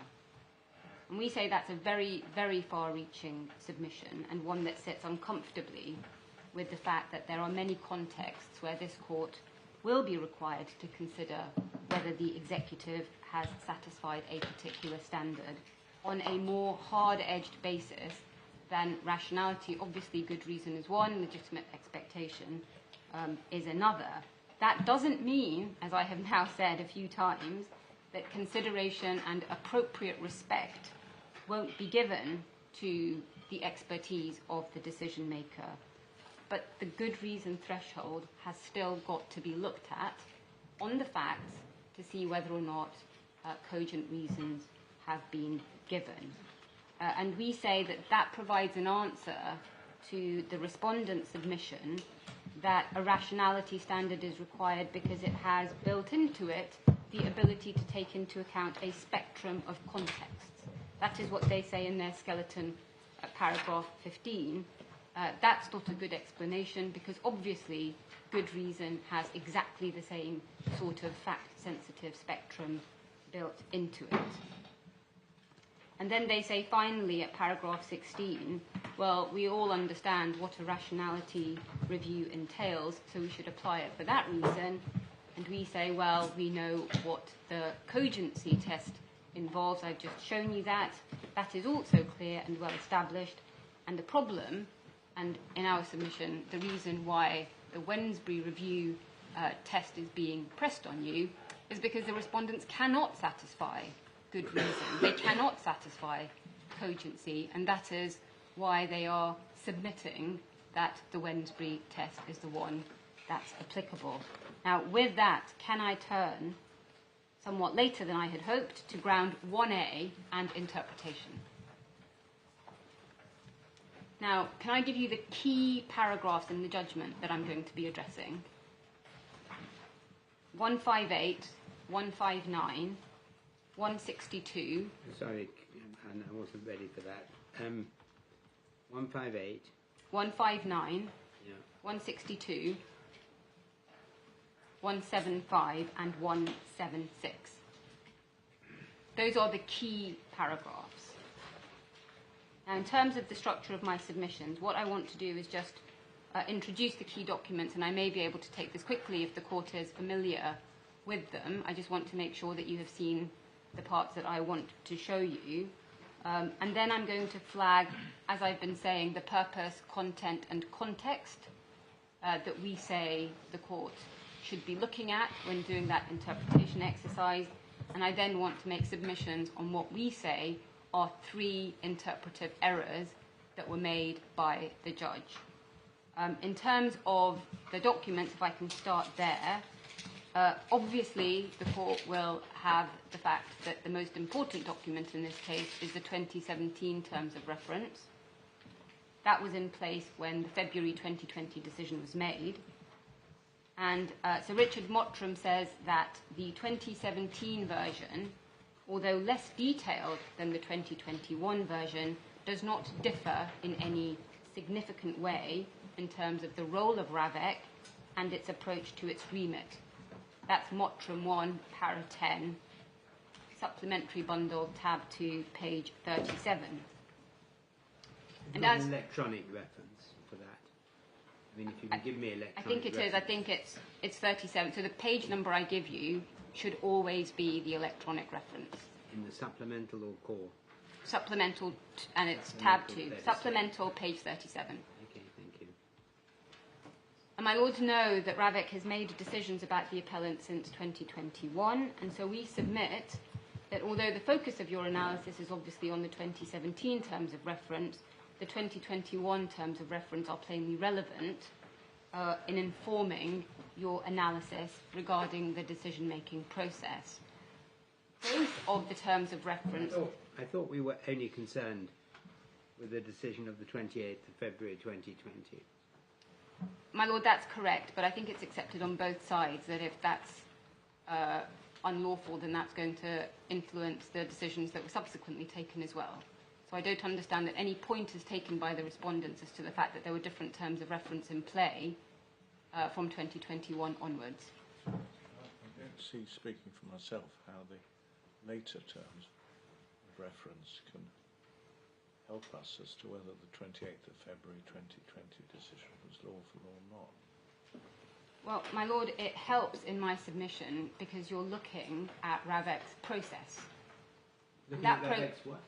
Ravec's process. Process. Yes, it's the decision-making process. Yes. That process is in the 2017 terms of reference. I'm going to give you references to that document. All I'm saying is the 2021 document is relevant, and Sir Richard himself has said that there isn't a significant difference. And the only reason I'm asking you to even look at the 2021 document is it has more detail, and that detail is helpful in understanding that process. And although there are some things that are different, for example, in 2017 it was the chair that took the decisions, in 2021 it's the committee. Yeah. As far as I am aware, there is no material significance in terms of the role of the RMB, and that is obviously the critical issue for us on this appeal. And that is the reference I've given you to Sir Richard's first statement at paragraph 10. So I'm inviting you to look at 2021 to fill in some of the colour that we don't have from 2017. Both of the terms of reference are written or reviewed by Ravec on an annual basis. And my lords, if it's convenient, could I just give you the references without asking you to turn them up? And if it's convenient, I will give them, first of all, to the 2017 terms of reference and then to 2021, just so you know the order. So that's paragraph 24 of 2017 and paragraph 45 of 2021. So those are the two reference documents. There is also a document which has been referred to as the EC, or the evaluation criteria. That is also a 2021 document. The judge said that caution is needed in using this to determine if the 2020 decision is unlawful. That's in the judgment at para 163. But again, there has been no suggestion from Ravec that the EC contain any different approach vis-à-vis the matters with which this claim is concerned, namely the role and significance of the RMB and of the RMB's assessment in Ravec's decision-making process. Now, those EC documents, as I will call them, they are required by and referred to in the 2021 terms of reference. And you'll see that in para 6, bullet point 7. So the document, the EC, it's part of Ravec's policy framework, and Mr. Hipgrave has said that the EC is intended to ensure decisions are taken in a consistent and transparent manner, and that Ravec has employed it. That is the EC. So again, anticipating what my lord may ask me in terms of its relevance, it has the same role in my submission, which is to provide some colour for when you're looking at Ravec's process in 2017, certainly, because that is the relevant document for the 2020 decision. But as I say, I do not understand it to be said that the RMB's role or the role of its assessment changed between 2020 and 2021. And if that is a point taken against me, then I will reply to it. I am not aware of that being a point. Now, the court may have seen that when this claim started in 2021, the only terms of reference that the appellant was aware of is the one from 2008. I just want to make sure that you've seen that. It is in the bundle, supplementary 10, page 167. Very short. It's very short. Precisely so, my lord. And that is significant. One sees the evolution of the document in the intervening almost decade. And we know why the document evolved, because we know that there were two reports that were produced for Ravec, the Tesh Review and a report by the College of Policing, and we see the significance of their input into the terms of reference. Why does that matter? It matters because it shows that this is not a merely advisory document. It is far greater significance than that, because you can see that Ravec itself was, in my submission, taking on board the views of undoubtedly experts to inform what it was doing. And we will say in due course that that is similar to the consultation that you saw in Munjaz, which led to the code. The consideration of the content in a careful way. Now, I want to go through each of purpose, content, and context. I hope I can do the first two quickly, because it's just by reference to the documents themselves. The purpose of the terms of reference is to set out who Ravec is, what it does, and the process that it follows to make decisions. And we see that from para 6 and para 20 of the 2017 document, and paras 2, 6, and 7 of the 21 document. And in terms, I find that very helpful without going to the document. my lords, I'm very happy to take you to that. What I was going to suggest, but I see that my Lord Master of the Rolls is working only electronically. The most helpful thing to do is to have them both side by side, which you're not going to be able to do. There's a little bit of flicking backwards and forwards otherwise. I don't... Just explain why the 21 makes any difference. I mean, perhaps naively, I thought that you relied on the sort of mandatory nature of the requirements for A and B. Yes. That Which is actually the same. It's exactly the same, precisely so. Why do I rely on the 2021? It's because of the EC. Yeah. That document is part of Yep. the 2021 terms of reference. Yep. Why do I rely on the EC? The EC tells us why we need the RMB. You don't get that purely from the face of the 2017 terms of reference in the same way. You get some information. Can we look at it? The evaluation criteria, my lord. Yes. Yes, of course. It's page 173.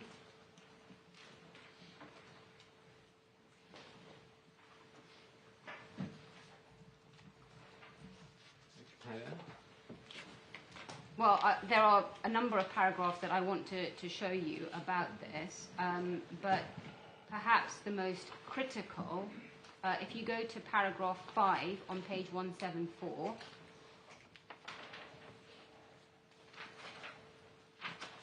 the 2016 TESH review is currently the key document underpinning the principle that Ravec should make decisions based on an evaluation of the risk analysis conducted by the RMB. TESH differentiates between analysis and evaluation in the following way. And you can see there's a quotation from paragraph 16 of the TESH review. And what John Tesh said is that the best risk management processes encompass but make clear a distinction between, and then you'll see that there are two things. So first of all, you have risk analysis, and the next paragraph, you have risk evaluation. Now, risk analysis is described as an objective, dispassionate inventory of what the risks are, including what would have to be reckoned with in terms of the impact and what the associated likelihood is. Now, pausing there, that's what the RMB does.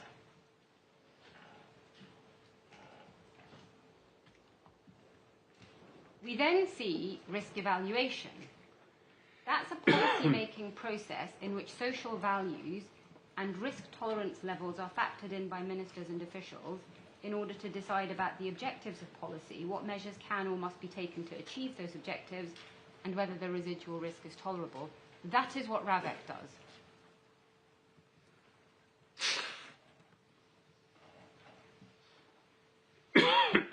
Yeah.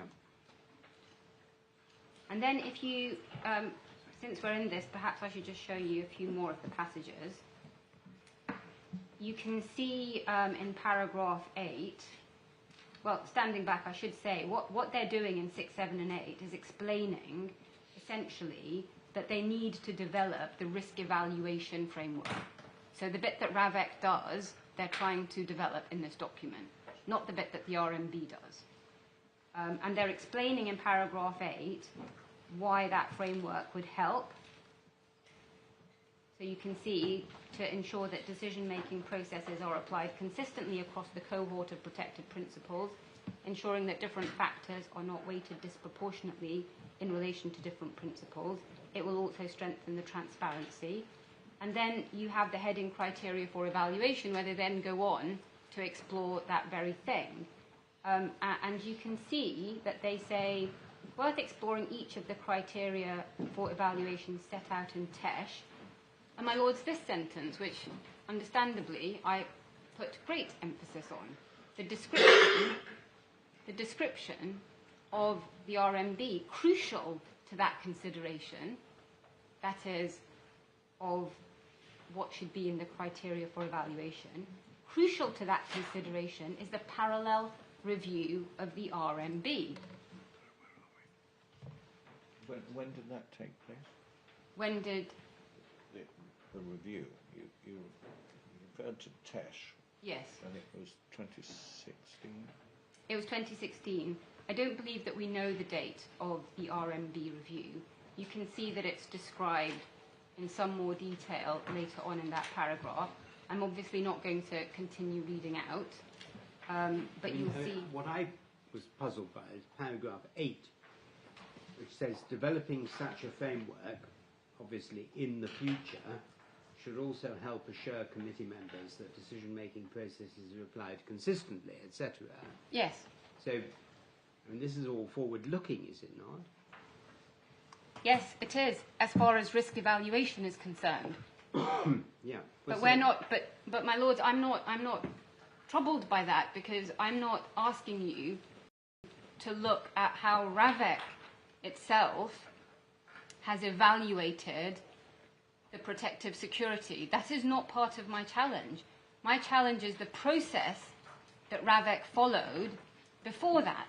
Because what you see in the terms of reference is that Ravec's risk evaluation has got to be based on the RMB's risk analysis. It's got to be based on it. They're not done side by side. They're not... One is not done as an advisory, oh, well, if you want to ask the RMB, then by all means do. No. It is a principle, that's how they describe it themselves, that came from the TESH review. And that's why, when the judge criticised my referring to the words in the document, the will, we'll see that in the key tasks, the executive committee will, and then it referred to getting the report from the RMB, it's not just a fixation on the language, it's because we have a rationale. And the rationale is not just that the RMB is a distinct body with distinct expertise, but it's doing something different. And that's why I say this document matters, because it supplies us with the rationale. It analyses and supplies detail as to the risk in broad terms. So without them, you don't know what the level and nature and a lot of other things about the risk. Correct? Yes, the objective, dispassionate inventory. What I think will be said against you is that the decision Ravec was making in this case was what was the consequence of the claimant stepping back from royal duties and going to live primarily abroad, as regards further protection being provided by Her Majesty's government for him when he came to England. And that is not affected, on one analysis, I think it's said, by the level, the absolute level of risk or the nature of the risk, because what they say, as I understand it, is there was put in place a process that whenever he announced his intention to come to the UK, some evaluation would be made of what for and where and why and how, and then risk might be relevant, but this was a decision as to the principle of whether, I'm going to use the wrong language, but blanket security should be provided when he was overseas under the Ravec process. Yes, that point. And therefore it said, well, we're confusing apples and pears. The level of the risk is obviously critical when you come to consider what kind of security you're going to provide and the type of risk and so on. But this wasn't the question they were deciding. They were simply deciding whether he was within their cohort, and that's something for them. It's not for them, Right. in my submission. The terms of reference, and we've slightly digressed away from the structure that I was following, but the terms of reference, the reason why it's so important to look at them is they identify who is in the cohort. And can I just say, the word cohort is really apt to mislead. It's apt to mislead, but I won't use it again. Well, I say that, my lord, because if you look at the submissions and the evidence, it is used a lot.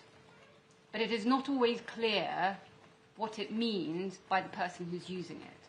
So I'm going to try and be more precise and not use that word cohort. Well, I'm going to say who is within Ravec's remit.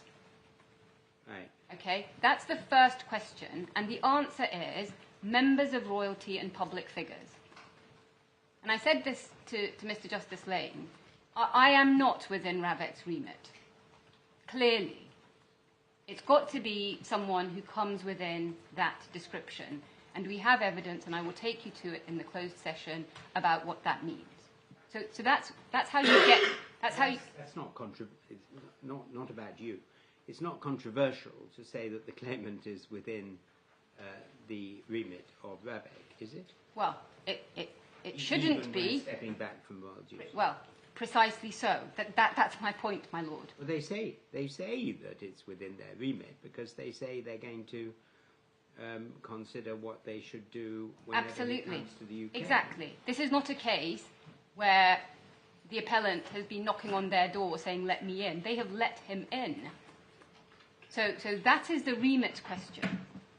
Once you're in their remit, the terms of reference say that there are two questions for Ravec. Yes. One is whether that person gets protective security.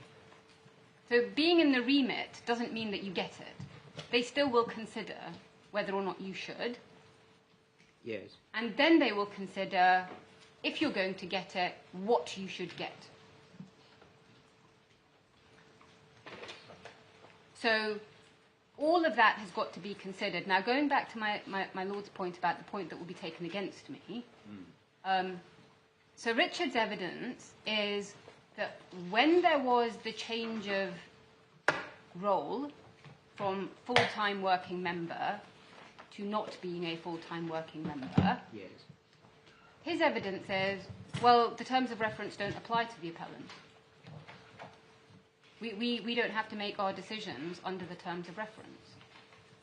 And that's paragraph 14 of Mottram 1. Now, that in my submission is wrong. You cannot do that as Ravec. He is obviously within your remit. He is a member of the royal family. You have accepted that he is within your remit because you are considering his case. Give me the page reference for SRM. I'm calling him SRM 1, paragraph 14. If you can give me one moment, because I've Supplemental bundle, page 38.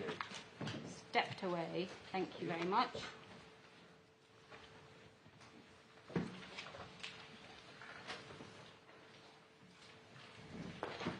This is a non-confidential paragraph, is it? Yes, it is, and it is.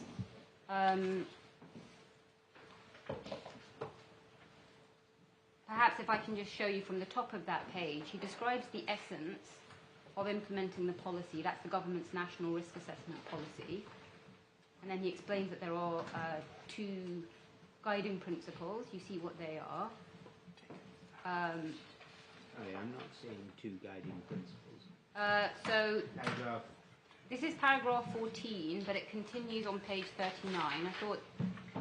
Sorry, I'm in the wrong place. I was confusing pages for paragraph. not at all, my lord. So it's page 39. Yeah, got it.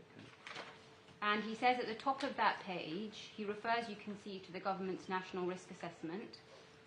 And he says the essence of implementing this policy in the area of protective security was that, and then there's the first guiding principle, which is essentially where risk is sufficiently significant in terms of likelihood and impact on the interests of the state.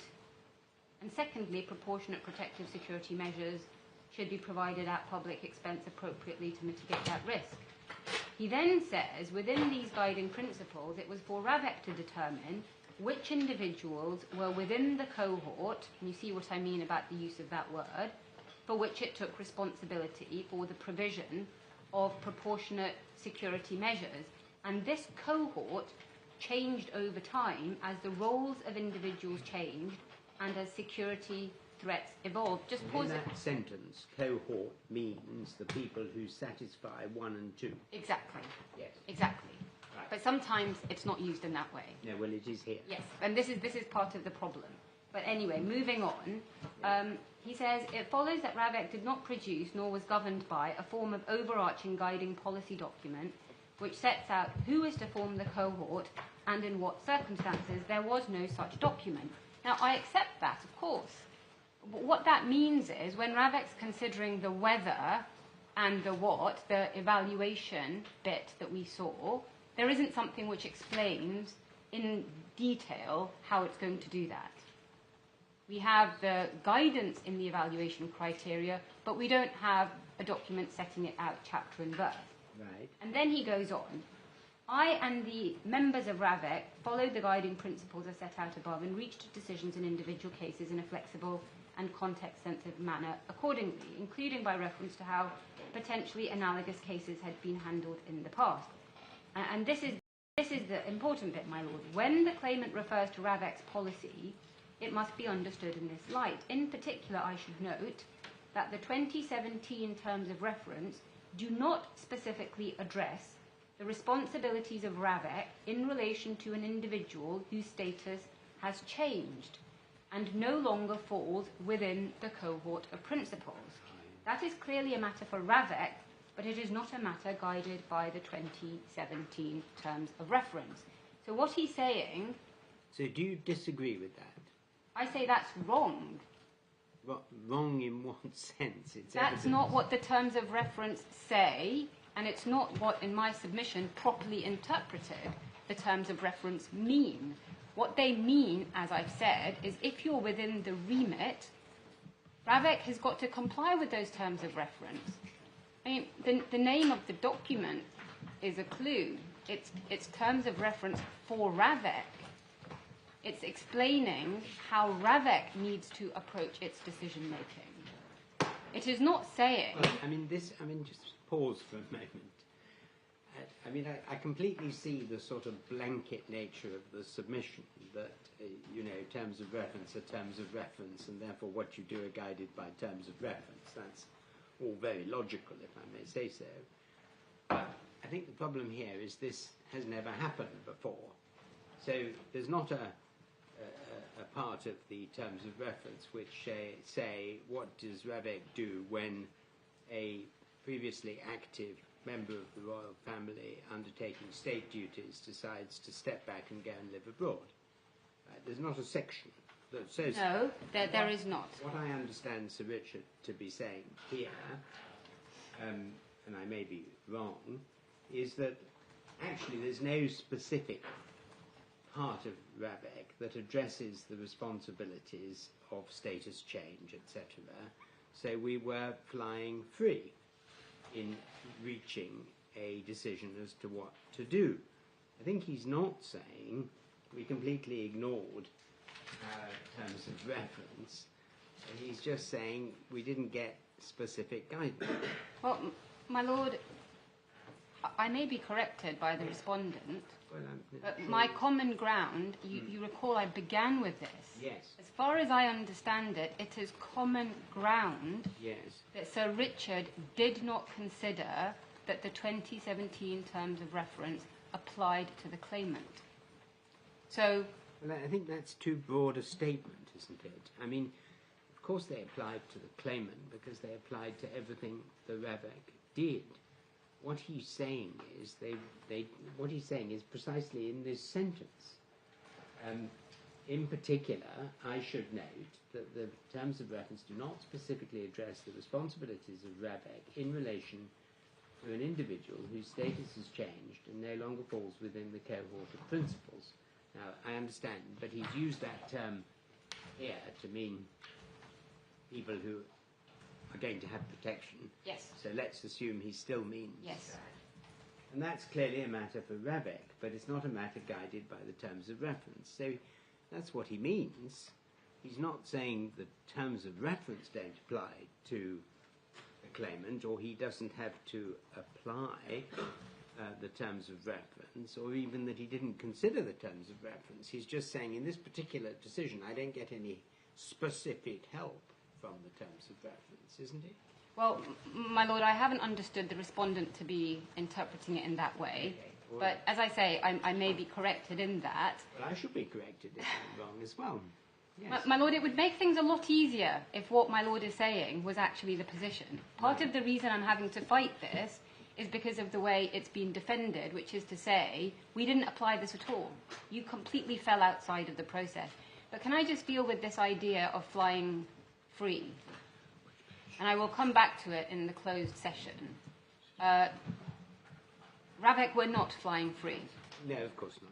They It's were a not. very bad expression. No, it's very helpful, if I may say so, as a shorthand for this idea that essentially there wasn't a precedent. They were not flying free. And that's why this whole structure of how they approached it, what they were thinking about, how they explained themselves, we'll come on to the contemporaneous document, it matters. And so, my lord, going back to this point that you made to me about it will be said against you, well, this is all very interesting, but this was novel and unique and different. Yeah. In my submission, no. That there are guiding principles in these documents and in the practice of Ravec that show, as I said, that the bespoke is in fact different, unjustified and inferior. And we need to get into the detail. Bespoke is what? Different, unjustified and inferior. Oh, I see. You mean this bespoke? This bespoke, yes. Yes. May I just go back a little bit?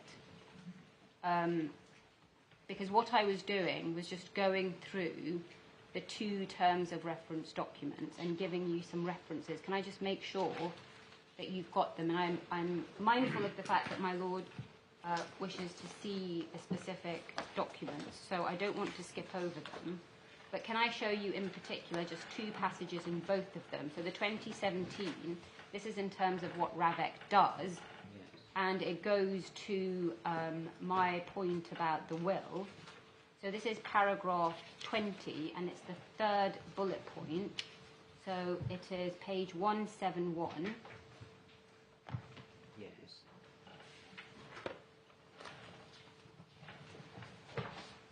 So that's in terms of what Ravec does.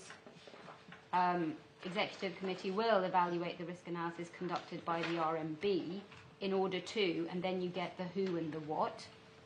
And the same provision is in the 2021 terms of reference. It's page 178. It's now paragraph 6, and it's now the first bullet point. And again, just to make good the point I've made about the remit is members of royalty and public figures who are present in England, Wales, and Scotland.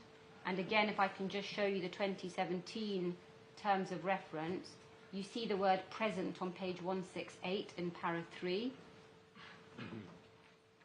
And again, I hasten to add, I'm not saying it's just the words. I'll come back to give you the colour later. But we see present, and then in paragraph... Sorry, you're going too quickly. Page 168. Yes, I'm on 168. I'm in paragraph 3. Chair is responsible for decisions for individuals who are present Oh, I see. in England, Wales and Scotland. Right, yes. And then if you go to page 171, Yes. you can see there, paragraph 20, first bullet point, exercise the national policy. Yes. Again, that same members of royal family and public figures. And then if you go to the next page, Yes. 172, if an individual who falls within the remit, that's why I've used that word, So 172, paragraph 23. 23. So those are just the passages to make good what I've said about who is in the remit. So it's member of royalty who is present in England, Wales and Scotland. And then we see... What does that mean? Which bits, my lord? Present. Here. They don't have to live here. They have to be here. So what if they're not here most of the time? What does it mean, present? Does it mean present all the time, living here, mostly present? What does it mean? Well, in my submission, it means enough for my purposes, which is it applies when the person is here. So this is... Whenever the person is Whenever the person is here. This is again my point about remit, the flying free. This is why the terms of reference don't exclude somebody who is in the appellant's position. But they didn't, did they? I mean, I understand your point about different, unjustified and inferior, but they didn't exclude him, did they, because he was going to be abroad sometimes, or even to live abroad? No, but this goes back to paragraph 14 of Richard Mottram's statement. This is the question my lord put to me. Well, yes, no, I see that, but I'm not sure it does get back to paragraph 14. I mean, paragraph 14, anyway, look, I'm just speaking for myself. I understand, my First lord. impressions, but it seems to me to address the question of the decision they were taking about Here. So this is... whenever the person is Whenever the person is here. This is again my point about remit, the flying free. This is why the terms of reference don't exclude somebody who is in the appellant's position. But they didn't, did they? I mean, I understand your point about different, unjustified and inferior, but they didn't exclude him, did they, because he was going to be abroad sometimes, or even to live abroad? No, but this goes back to paragraph 14 of Richard Mottram's statement. This is the question my lord put to me. Well, yes, no, I see that, but I'm not sure it does get back to paragraph 14. I mean, paragraph 14, anyway, look, I'm just speaking for myself. I understand, my First lord. impressions, but it seems to me to address the question of the decision they were taking about the claimant when he stepped back from royal duties. Yes. And he says, and I understand why he says, because I've read this thing in its whole, he says that didn't give him guidance as to how he was to deal with that particular question. I can see why you say, well, it sort of does, or it does, particularly as regards the RMB. I mean, I get the argument. But I think you may be overinterpreting his paragraph 14 if you say that it says he just figuratively threw the terms of reference away and didn't consider them, because the terms of reference are the whole thing. They're the only thing they've got to go by. Yes. And he said, but just for this particular question, I didn't have much help from it. Yes, and I may go back to the grounds of resistance to show you how the respondent has put it, because as I say, yes, they have, as I understand it, put it in far more extreme terms, which is we didn't operate under the terms of reference for you, and it's linked to why they didn't do the RMB, because they say we didn't have to because we weren't operating under that. They obviously go on and have an explanation as well, but one of the defences is this just doesn't apply to you, this whole system just doesn't apply to you because you're not in the cohort, as they've put it. Can I just show you the passages in 2021 now, which start at 177? Well, just before we do that, Mr. Fatima, can we go back to 2017, paragraph 3, which you were just showing us? Individuals who are present in England, Wales and Scotland. Yes. It seems to me, looking at that as written in 2017, nobody was thinking about the possibility that an individual clearly within, we don't like calling it cohort, but clearly within the remit, might go and live abroad. This covers individuals who are present in England, Wales and Scotland, special arrangements for Northern Ireland, and decisions on protective security for any overseas travel from the UK. Yes. There's something called the Royal and Ministerial Visits Committee. Yes. But there's nothing there about somebody within Ravec protection who goes to live abroad. Which is why, my lords, I'm going to address you in the closed session about why I'm not saying, just look at this, don't look at anything else. I'm saying, look at this, and then let's look at everything else that goes around it. Because when you have all of that context, this means what it says. It means it's somebody who is present. And so I entirely take your point that looked at in a vacuum, that would not support the interpretation that I'm pressing on you. I'm not asking you to look at it in a vacuum. And I will come back to that word later. Thank you. Going back to 2021, and this is just on that remit point, we see it again, the phrase royalty and public figures in paragraph 1. This is page 177. It's in paragraph 2 as well, and then it's in paragraph 6, in the second bullet point. Now, the reason I've made this point in a bit of detail is because the judge criticised our approach. He said that if my construction of the terms of reference was right, then everybody present in England would be entitled to an RMB. That's how he put it, and that is in paragraph 168. And as I submitted before him, the remit point is the answer to why the construction of this document does not mean that everybody can knock on Ravec's door and say, do an RMB for me. I mean, he may have been going too far.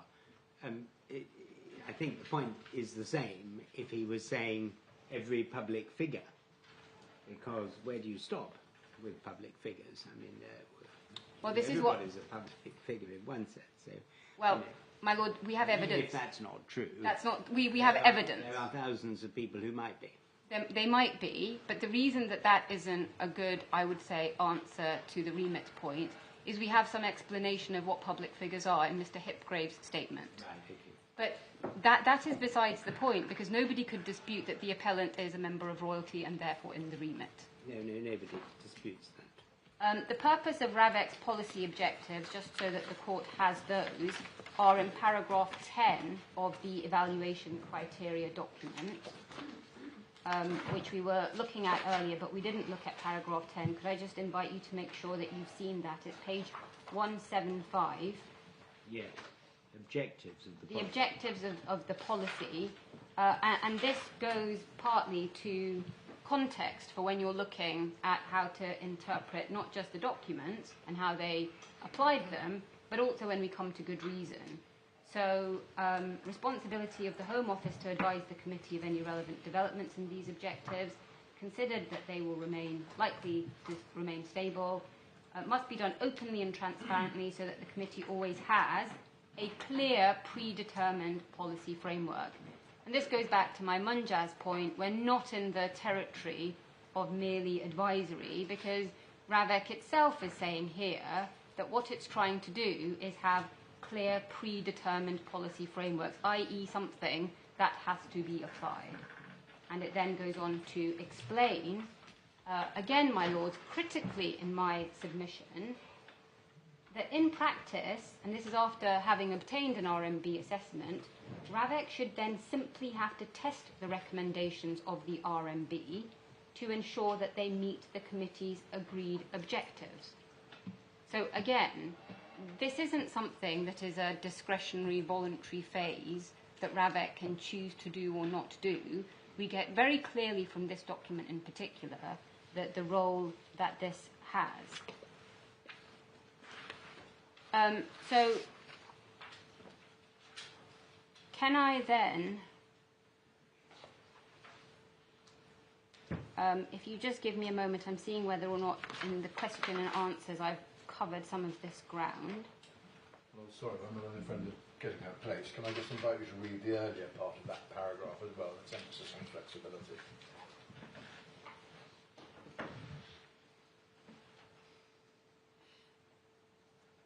Thank you.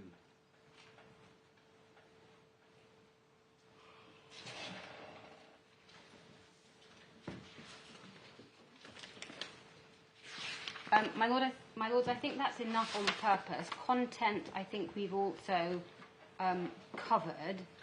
I've given you the references, I think, in both documents to the significance of the risk analysis done by the RMB. Can I just show you Annex A? Because I don't think we've looked at that. That is Annex A to the 2021 Terms of Reference, and it's at page 185. This addresses the process of Ravec decision-making outside the regular meeting cycle. And I want to show you this just so you can see paragraph 1, which is that, again, the starting point, even for these ad hoc meetings, is to have an RMB risk analysis. Yes.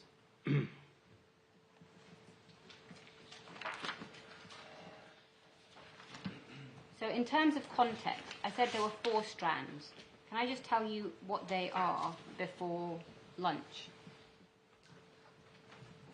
The 4 strands are, first of all, the subject matter of the decision-making process. The second is the composition, role, and expertise of Ravec. Sorry, say that again. Composition, role, and expertise of Ravec. And the composition, role, and expertise of the RMB.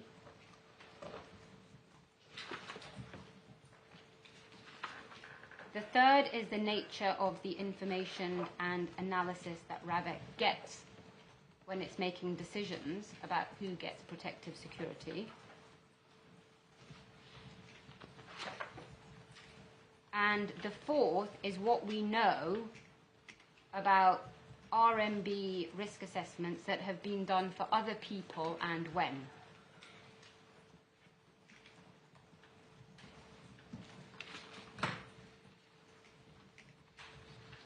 So those are the 4 strands, and if I may, I'll come back to those and then deal with the errors in judgment before going on to good reason.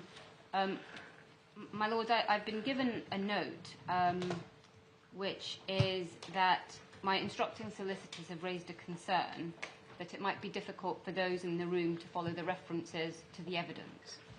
And so the proposal is that the open, that is to say redacted bundle, be provided to those that ask for it. And I'm told that they can liaise with the respondent solicitors, GLD, to see if that is possible. Well, is that agreed? I mean, I'm not going to have arguments in open court about things that have not been discussed between the council. My Lord, there is an open, that is to say, I understand that the documents are not. Yes. I understand that the documents are not confidential within the confidentiality ring, but I would want to know that you have discussed with your. I've just been given this, my Lord, so I raise it. Why don't you discuss it over lunch, and if it's agreed, of course, it's agreed. It's fine. But if not agreed, then we'll have to find a way of dealing with it, but not so as to disrupt Certainly. the valuable time in this hearing for the argument we're hearing. How are you doing time-wise? I am behind where I should be. And how are you going? Maybe you better discuss that with your. I'm going to discuss that with Sir James and try and persuade him to give me some of his time. Very good. Well, we will look forward to the outcome and see you all at 2 o'clock. Thank you. All right, they will.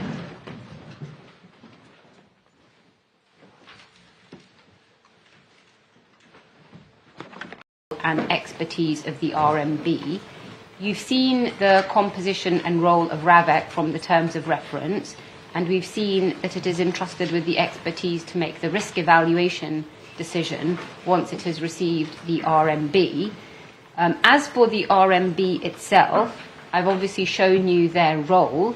In terms of the composition of the RMB, that is set out in Mr. Hipgrave's first witness statement at paragraph 56, which is supplementary page 92, or supplementary tab 4, page 92 for those in the hard copy. I'm not going to ask you to have a look at that now, but that is where he describes who sits on the RMB, which I will come back to later.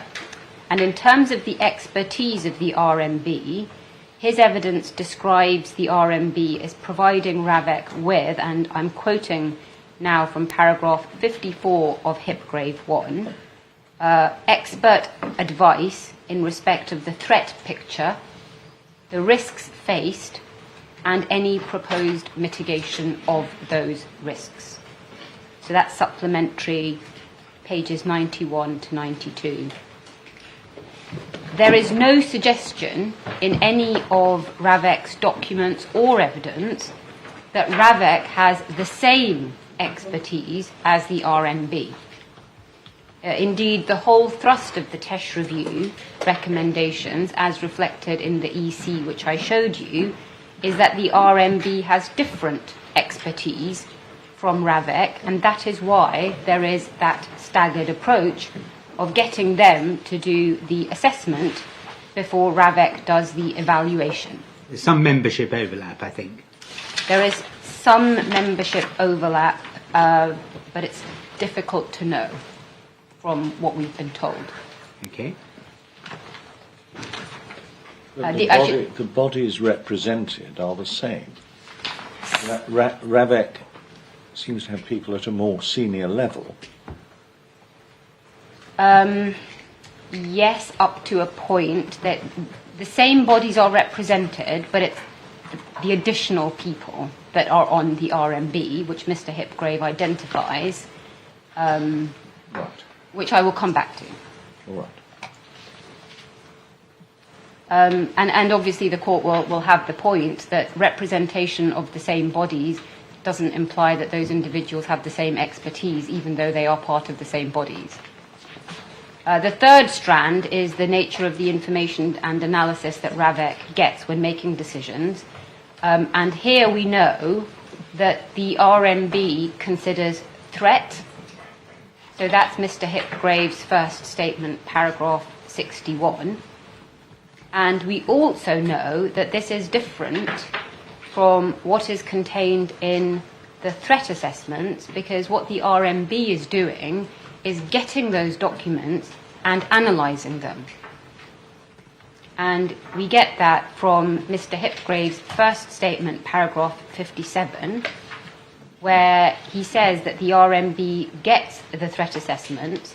It's not their job to, as he puts it, and I'm quoting, question or second guess the assessment level, end quotation. Instead, what he does, or it's what the RMB does, is analyse the information to, and I quote again, reach an overall view of the threat potential, with that being, he says, a judgment and evaluative exercise rather than a mechanistic one. Now, the reason I mention all of this, and those quotes were from paragraph 61, is we'll come back to the difference in the closed session in detail between what the RMB does and what the so-called bespoke process involves. But what you can see from Mr. Hipgrave's first statement, paragraphs 57 and 61, is it's not just the information that matters, it's who is analysing it. Because under the RMB process, the RMB is analysing it. We know now, under the bespoke process, that it's Ravec that's analysing it. And that's a point that I will return to. Mr. Hipgrave also says, importantly, at paragraph 20 of his second statement, which is supplementary page 163, he says, and I quote, that the RMB analysis is qualitatively different from a threat assessment. So it's not enough just to have the threat assessment, because first of all you have the RMB's analysis, but then he's going on to say that that is itself qualitatively different. And in paragraph 31 of Mottram 2, which is supplementary page 152, he notes that the RMB process, and I quote, is focused on the wider issue of risk, not just threat. So this is all in the context of what is it that Ravec gets when it's going through the normal RMB process.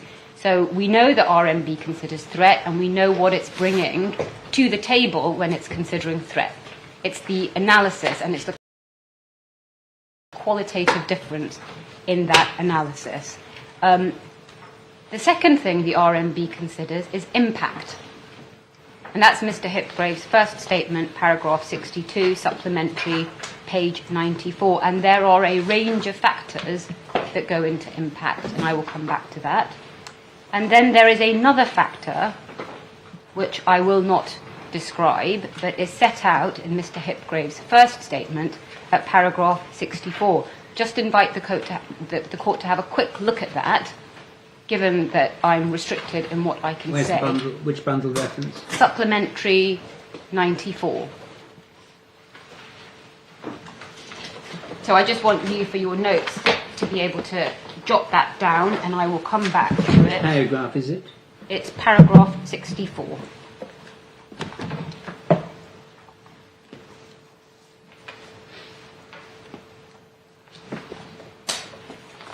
Yep. So that's another factor that is considered.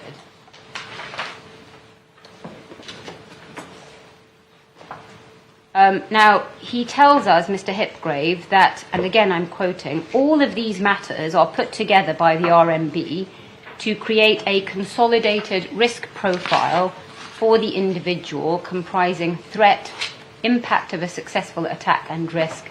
This will also include a recommendation for protective security mitigations, end quote. That's paragraph 65.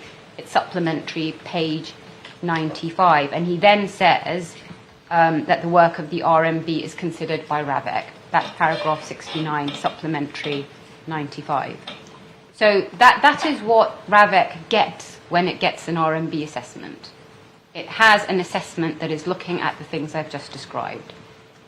The fourth contextual strand is what we know about the RMB assessments that have been done for others and when they've been done. And this is based on the description, which I emphasize is for the purposes of this litigation, of the three broad categories that are described in the evidence. And for the court's reference, that's Mr. Hipgrave's first statement, paras 29 and 31, supplementary, page 86. And giving a broad summary, what we know is that most of those provided with protective security are in the role-based category. That's Hipgrave 1, para 32, supplementary 87. And he says that in general, it's expected that the RMB will consider each principle within Ravec's cohort annually.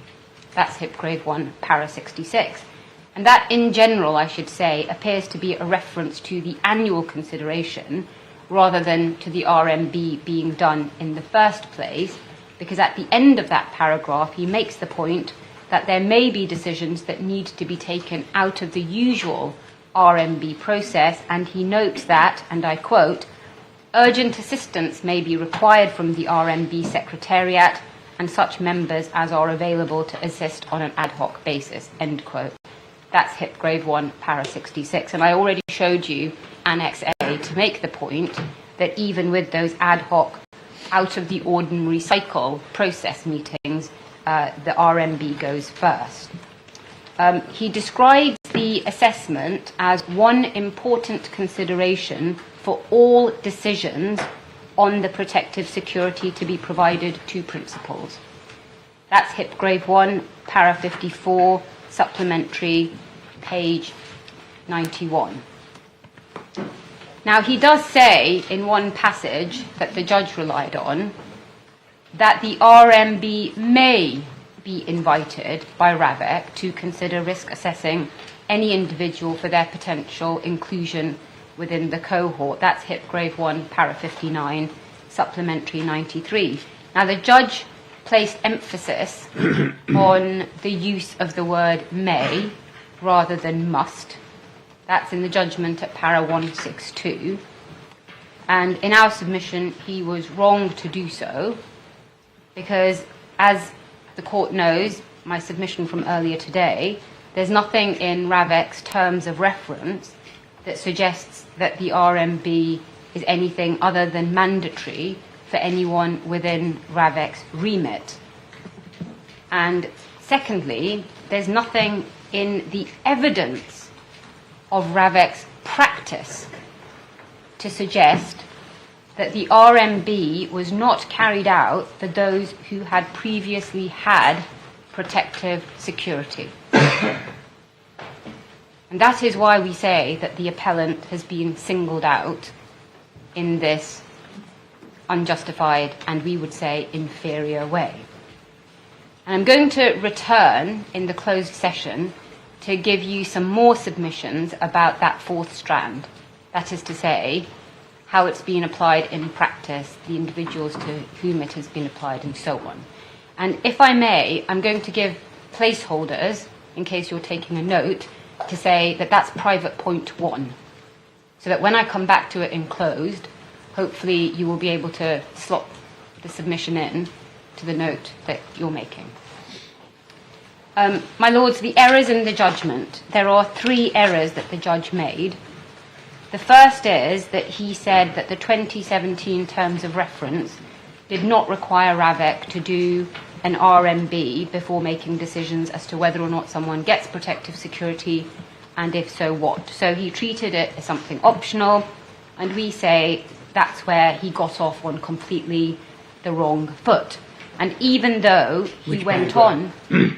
Which paragraph is your criticism relating to? I'm going to go through several, but 162 is the one that I've just described. Thank you. Even though he went on to do the good reason analysis, so he considered the possibility that the 2017 terms of reference did require an RMB, we say that his starting point of the discretionary voluntary nature of it infected that analysis. Now, at the judgment 162, and if I can ask you to have a look at that, it's in the core at 135.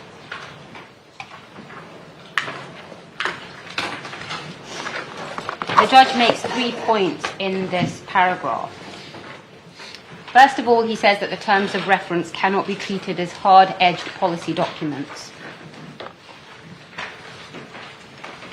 That's about 7 lines down. 162.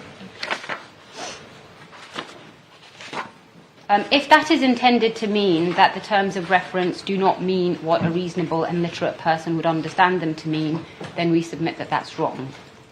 And that does appear to be what the judge means, because he then goes on to say the words, that the words cannot be taken at face value. And you see that just a couple of lines down. His second point is, he says it's immediately apparent that the words cannot be taken at face value because of the present point, which I've already addressed, so I'm not going to go back over that. I've explained why that is also wrong, that our construction doesn't lead to that conclusion. And then the third point he makes is to say that paragraph 20, like the rest of the document, must therefore be read on the basis that it is being used by Ravec members, in particular at this time the chair, by reference to a number of value judgments. And he says that it is Mr. Hipgrave's evidence that the RMB may, not must be invited to do the RMB. Now, I've already addressed that part of Mr. Hipgrave's evidence, so can I just say something about this wider point that the judge is making in this paragraph? This wider point crops up at a number of points in the judgment. So, for example, could I ask you to look at 158, which is on page 134. And you can see there that he says, about 4 lines down from the top, the subject matter at issue and the expertise and constitutional responsibilities of the relevant decision makers will be relevant to the court's task of construing the terms of the policy and the nature and scope of the practice. Now, as I hope is not a surprise to my lords, if that is intended to mean that this is relevant context which informs the court's approach to interpretation, then that's fine. But he seems to want to go further with this point. He seems to say that the court should interpret the policy in the way in which the decision maker has chosen to apply it. And if that is what he means, then that is wrong, and that is the second error in his judgment. So the first is the one I showed you at 162 earlier in terms of interpretation. The second error is this deference approach that he gives to the terms of reference as a whole. And as I say, it crops up in a number of places. Can I just show you another place, which is paragraph 175, and that is on page 141. So again, he goes back to this deference or expertise point. He says that the defendant's witnesses can be taken to have a thorough understanding of the Ravec terms of reference, and you see that 4 lines from the top. Now that appears to be an application of the Hopkins presumption, because as you can see from paragraph 176, he rejected my submission that one cannot extrapolate from Lord Carnwath's judgment any general proposition. So 175 and 176 appear to be yet more of the expertise point that we've seen in 158 and 162. And you already have my submissions on why Hopkins is not authority for the general presumption that the judge appears to be applying, and therefore these paragraphs show an error of law.